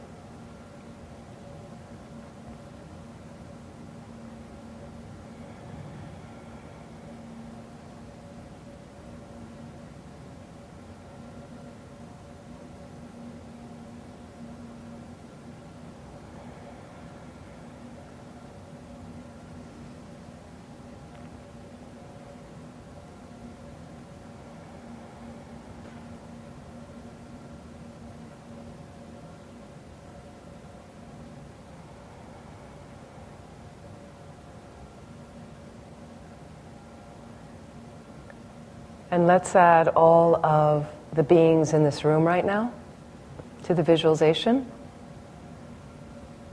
Just imagine as best as you can, and do this practice with everyone here in the room.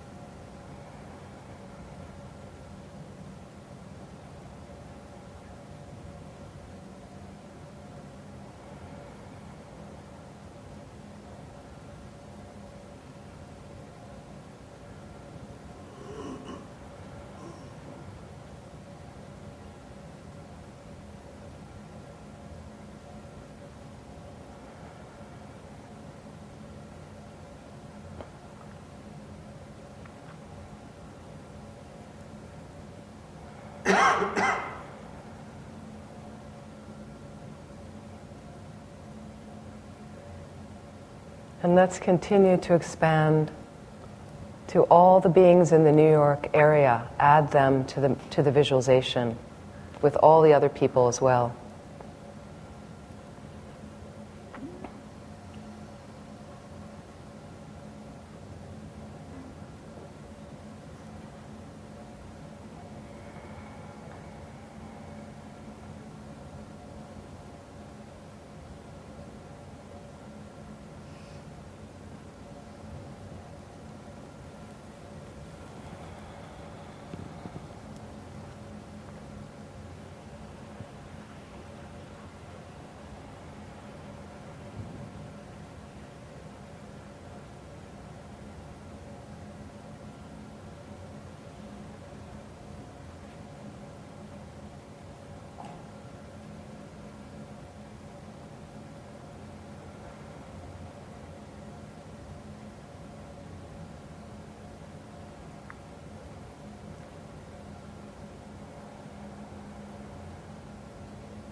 And if you'd like, you can expand and just imagine all the beings around the planet, all the beings you can include that are in torturous places, all these beings who self-immolated for the Tibetan cause. May they all be free of anxiety. So do this Tonglen practice with all these beings, filling the whole rest of the space, spreading out. Imagine the whole planet.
And imagine all these other beings now, and all the beings in this room, and our friends, family,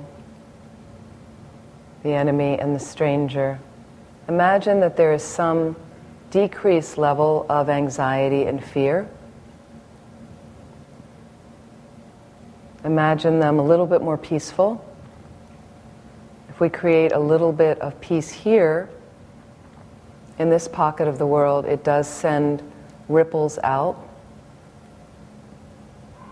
that create that in our part of the universe.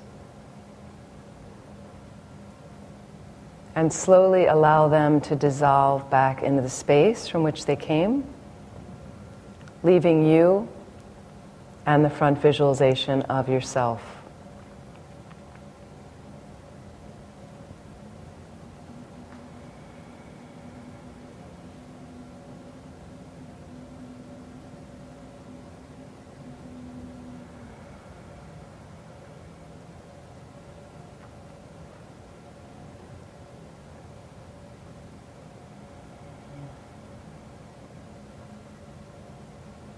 And look over at yourself and just observe anything you may notice.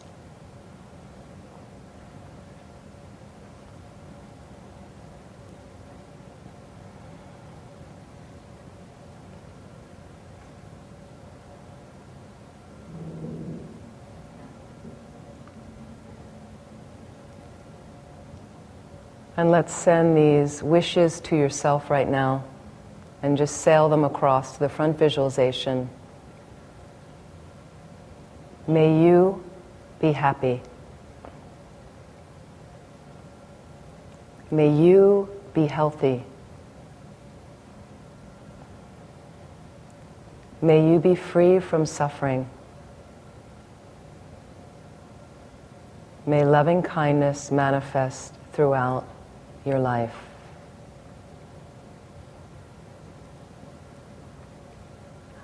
And imagine your front visualization filled with those blessings.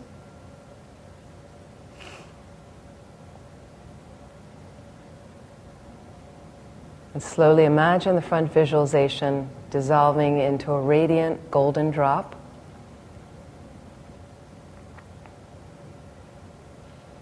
And imagine this drop comes to the crown of your head, you seated here in the room.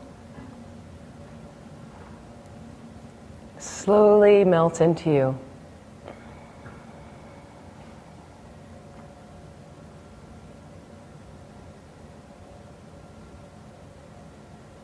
Imagine it merges with that seed of your Buddha nature at your heart center. And allow that radiance once again to permeate your body and mind.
Slowly, when you're ready, slowly open your eyes.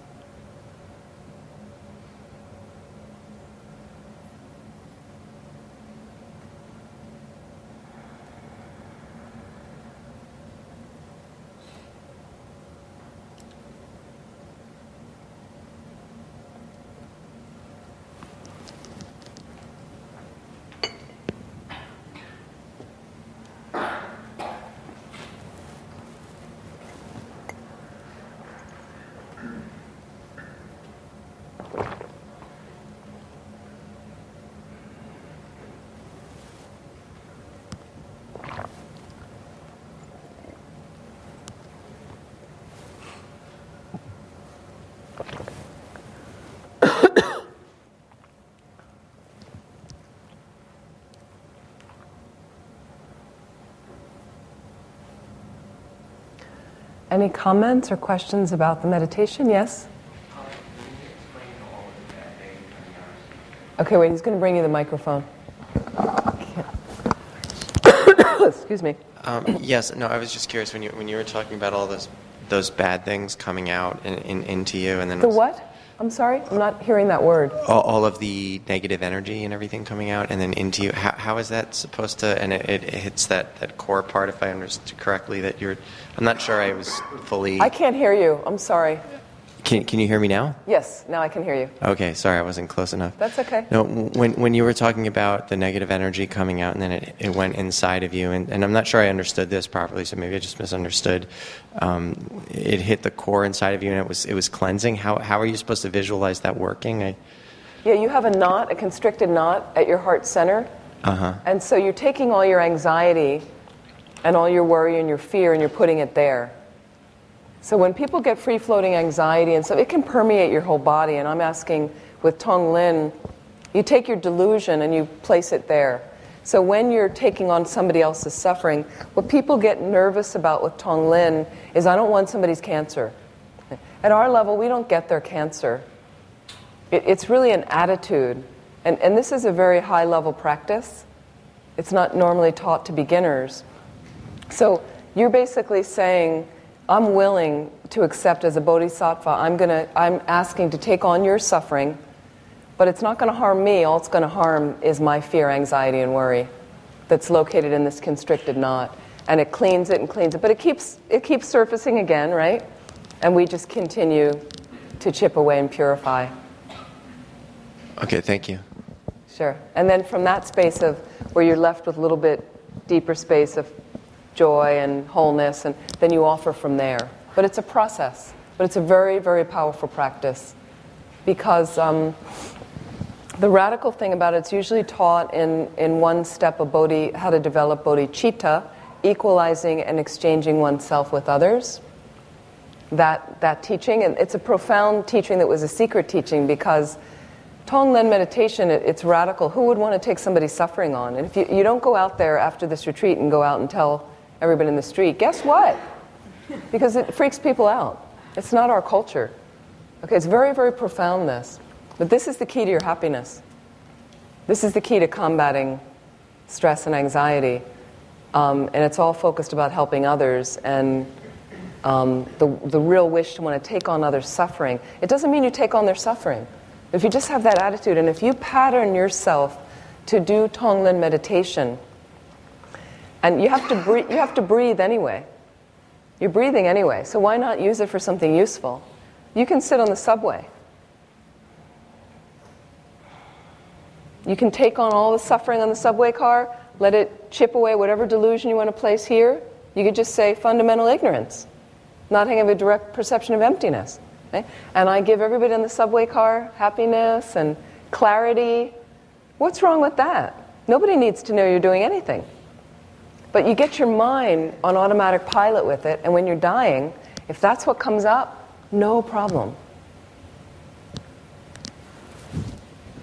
Question?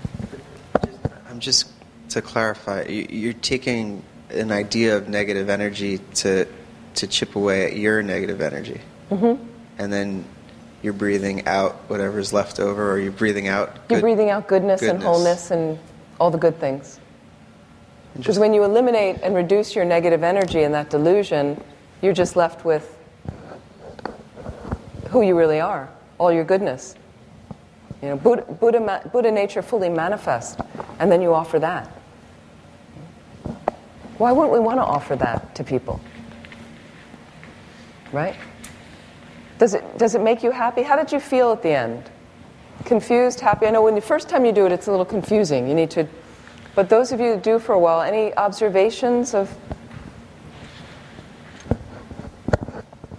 Sometimes in the better moments I've found in very stressful meetings or when tempers are really flaring up, if I can in that moment imagine that I'm going to really focus on that person, take their anxiety and suffering over the strategy or the meeting that we're doing, and think about that in a constructive way, that it can transform people's feelings kind of in the moment. And if you're able to stay calm and think about their suffering and try to take it away, I start thinking more productive ways to calm them down.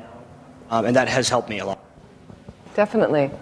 I had a very big personnel thing with one person at one Dharma center I was running. And this was a really, I would say, a very fractured person in her late 40s who had not, I thought, done enough work on herself, and some really very deep issues. Not that I don't have my own issues, but this person really, and I got to be the evil mother because she had a terrible relationship with her mother she had not worked through at the age of 47. She'd think you'd done a little work on it, but she hadn't. So she really just, the stuff she threw at me, it was the second most stressful personnel issue I've ever had in my life. And so what would happen is we'd come to this we would talk and things would get a little better, and then it would be just another vicious attack on me, and I kind of reflected on what I was doing, but then I couldn't do anymore. I couldn't try to figure it out, and so I just did Tonglen, and every time I did Tonglen with her there, I'd come out and she'd be really nice to me. So it obviously has some effect. I don't know anybody getting anybody's cancer or brain tumors, or I don't know anything like that. I've never heard of anybody doing that. You'd have to be at a very high level of realization to really take on somebody's thing if you have the karma, but at our level, but it does seem to have some positive benefit. I've done it around my great aunt when she was dying by her bed in the hospital. Nobody knew I was doing it, but I'd notice her breathing would tend to stabilize when I would do it. When I wouldn't, she'd be more like... Now, granted, you could say, well, that happens to people when they're actively dying. Yeah. But it seemed to happen consistently like that. So you can experiment. But and inside yourself now, was it helpful, not helpful? Some people I know sound a little confused about it. That's okay. How's your anxiety? How are your worries and fears? You're smiling. Yeah. I feel much calmer and much, I feel like it expanded my heart, and so it's just... I was saying I feel just much calmer, and that my heart feels more expanded, and there's more of a stillness. Mm-hmm. There's more space inside. Right. Now, and again, this is a higher level practice, so if you're new to it, it takes a while, and there's variations on this meditation. I happen to do it in a certain way. And you build up the meditation. Don't start with all living beings. Sometimes they start with that. It's too much. Start with yourself, because we don't care enough about ourselves. So we need some consideration. I will say I've done this before, but not with the presentation of myself, visualizing myself. That freaked the hell out of me. That was a little, it was kind of scary, or right. Surprising anyway. What's scary about it? I guess I never really looked at myself, or never thought of it, or, never paid attention, or gave myself that attention. It was. Scary is maybe the wrong word, but it was surprising. It was more uncomfortable than you would think it would be. Mm-hmm. Since we look at ourselves in the mirror every day, practically. But it was more uncomfortable to sit there with myself and be with this reflection of myself in this presentation. So I would recommend, because we are with ourselves all the time, as far as I'm aware, most people. And the thing is, we relate to ourselves in the mirror. Most people look in the mirror at least once a day, would you say? So you look in the mirror and you've got that relationship going on, but the mirror is like just one coating. But if you could do a little Tonglen every day, if you don't have time, just do it with yourself. 5 minutes, put yourself there, and you start to have a relationship with yourself, and it can really help to promote a healthy relationship with yourself. That basically, I care about you. That's an important basis from which to do your spiritual work. If you don't care about yourself, your spiritual work is always a little bit off kilter. Because we have this idea, I would love, and I'm sure you all agree with me, I would love all beings to be free of suffering. Is there anyone here that doesn't want that? Right? Everybody wants that. Well, how possibly can you really connect with their suffering if you haven't thought about your own suffering? Sorry.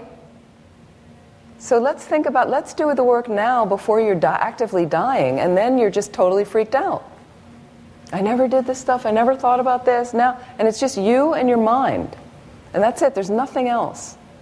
Everything else is going to be so confusing, and so let's do it now while we have some control over that space. Anybody else? Yes?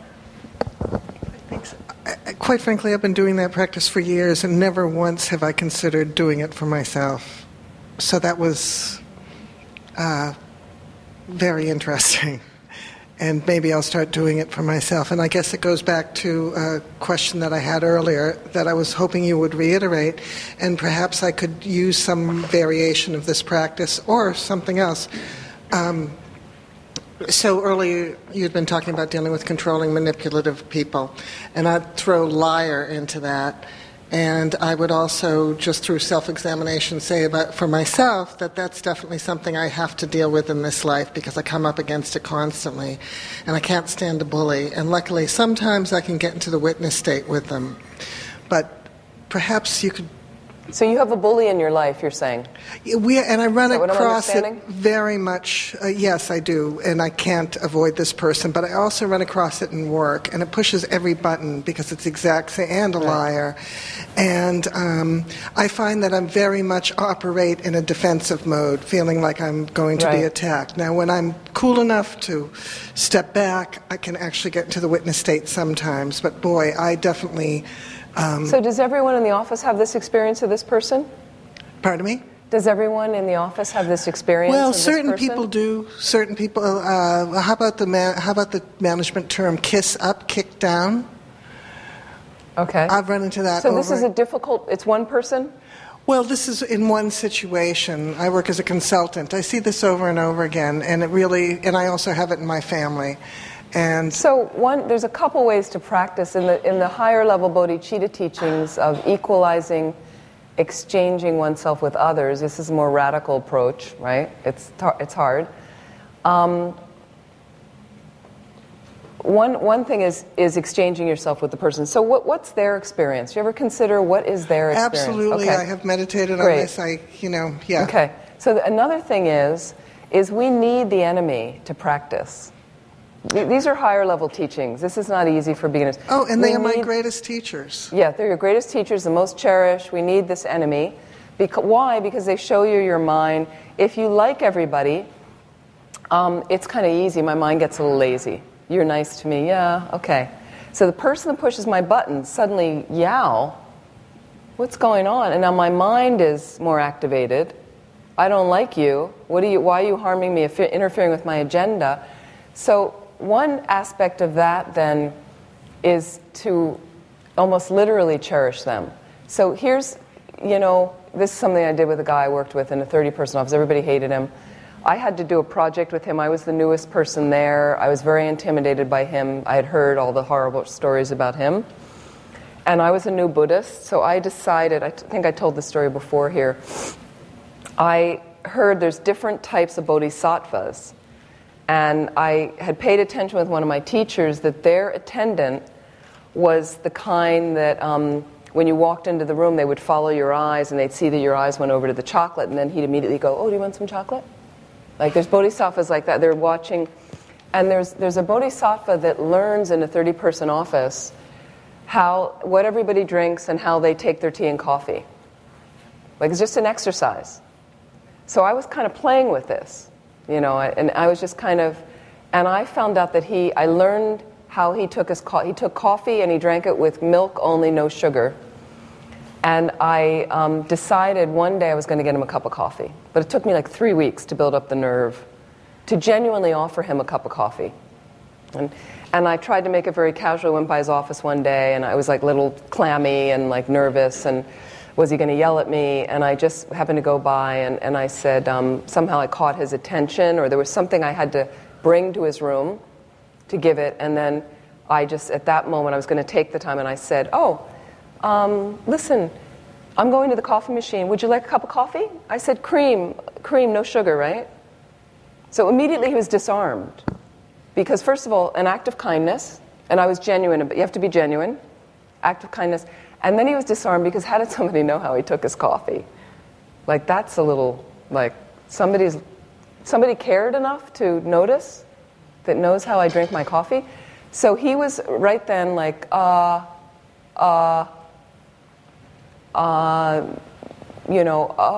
okay. Like he was stunned. Nobody had ever in the office done that for him. So it was a whole new experience for him. And then I went and got him a cup of coffee and very nicely made a nice cup of coffee for him. You know, you can't kind of like, here, jerk, right? You have to, made a nice cup of coffee. I gave it to him, and I made no big deal. I just didn't expect it. I just said, here you go, enjoy. And I walked out of the, and that was it. We were friends after that. He always had time, was always smiling, always happy to me. And then the other people in the office came and they said, you know, what did you do? Like, how is it, like, he, you know, and I said, I got him a cup of coffee. So find some insignificant little way to, you know, nice shoes. Oh, where'd you get those? Those are cool. Or I love your hair. Is that a new top? But you have to be genuine, because they pick up, you know if somebody's being insincere. And see if, can you make friends with them? This is the goal. We need to make friends with our enemies.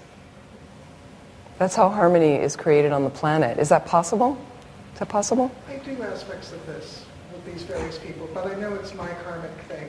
Absolutely. I mean, it's also, I had karma too, that I got this person in my life. So I don't want to continue to do dances with too many people that are like that. So I need to practice with this person and see if I can get better. And it's you changing your mind. It's not about that person. They're just showing you an aspect of your mind. And when you pacify that part of your mind, they will go away. They will not appear anymore. And how about that part of my mind, I'll own it, that feels like I'm waiting to be attacked, and I know that I go into defensive mode? So I would, partly because you've been practicing, you do Vajrasattva practice? Yes. I would do that every night. I do. And dedicate it specifically that you're doing that practice for that kind of thing. Those of you that do Vajrasattva practice, it's a profound purification practice. You can do it with a specific thing in mind that you want to purify that day. Like, oh, you know, today I'm so anxious, so I'm going to do it for my anxiety. Today I'm really depressed, so maybe 1 week is on anxiety. You know. Great. Do it like that. Thank you. Try that. Worth it. Okay. So we are out of time. I think I mentioned most of these. I think most of this we've gone, yeah, we've done all of this. I think it's cozy. I hope this has been helpful. I didn't get time to do the 8 verses. We were going to go a little bit into thought transformation, but it's not, it's another aspect of stress and anxiety, but I think we've kind of covered enough today, and that we'll just have to do that another time. Okay? So I really want to thank you for coming. And one of the things we do in closing is to dedicate the merit. I think it's very important. And what we do is we basically take any positive energy we've created and we kind of invest it in our future enlightenment so we can benefit others. It's like taking a little drop of water and instead of letting it evaporate on its own, we put it into the ocean so it's full of this mass pool of water. And we're on page 11 in the prayer book. So I really want to thank you for your attention, and you're very good meditators, and please be good to yourselves every day. Okay, it's not just a once a week kind of thing. Okay, please be good to yourselves, and I hope you can put into practice some of the things. If it's useful for you, great. If not, just leave it. So we're going to dedicate the merit and also to send it out to all the beings on the planet that are suffering much more than we are right now. Let's read this once in English and then we'll chant it in the Tibetan. Due to the merits of these virtuous actions, may I quickly attain the state of a Guru Buddha and lead all living beings without exception into that enlightened state. May the supreme jewel bodhicitta that has not arisen arise and grow, and may that which has arisen not diminish, but increase more and more.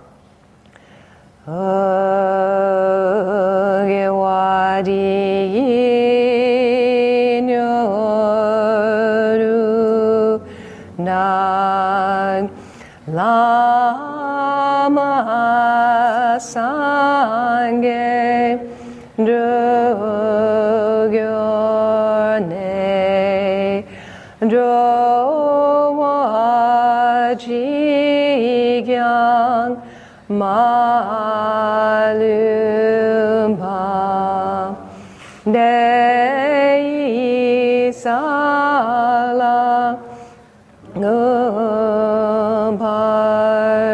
Lojong Janju Zenjo Rinpoche Mage Panyam Ge Gyurji Ge Wanyam Pa Me Pa Yang Gone Gondu Belwarjo.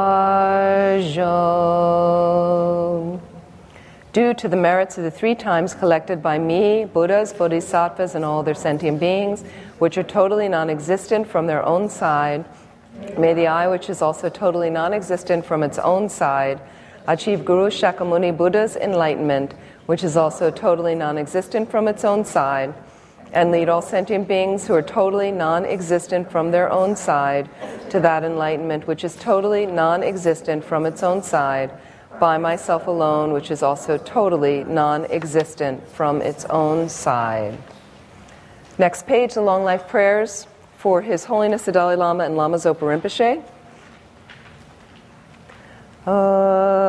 Gamri Ramwe Gorwe Jingam De Bendang De Wa Malu Jongwe Ne Chen Rei Zik Wang Tenzing Gyatso Yi Shape Si Te Bardu Tengyur Jin. Savior of the Snowland teachings and transmigratory beings, who extensively clarifies the path that unifies emptiness and compassion, to the lotus in the hand, Lord Tenzin Gyatso, I beseech, may all your holy wishes be fulfilled. For Lama Zopa Rinpoche, we'll read in English. You who uphold the subduer's moral way, who serve as the bountiful bearer of all, sustaining, preserving, and spreading Manjunath's victorious doctrine, who masterfully accomplished magnificent prayers honoring the 3 jewels, Savior of myself and others, your disciples, please, please live long. On page 14, we'll read this beautiful prayer from Master Shantideva. Let's send this out to the universe. May all beings everywhere, plagued by sufferings of body and mind, obtain an ocean of happiness and joy by virtue of my merits. May no living creature suffer, commit evil, or ever fall ill. May no one be afraid or belittled, with a mind weighed down by depression. May the blind see forms and the deaf hear sounds. May those whose bodies are worn with toil be restored on finding repose. May the naked find clothing, the hungry find food. May the thirsty find water and delicious drinks. May the poor find wealth, those weak with sorrow find joy. May the forlorn find hope, constant happiness, and prosperity. Timely rains and bountiful harvests. May all medicines be effective and wholesome prayers bear fruit. May all who are sick and ill quickly be freed from their ailments. Whatever diseases there are in the world, may they never occur again. May the frightened cease to be afraid, and those bound be freed. May the powerless find power, and may people think of benefiting each other.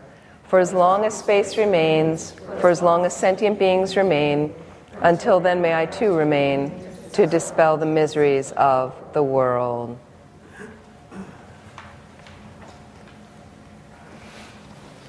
Thank you very much, and I hope to see you all again.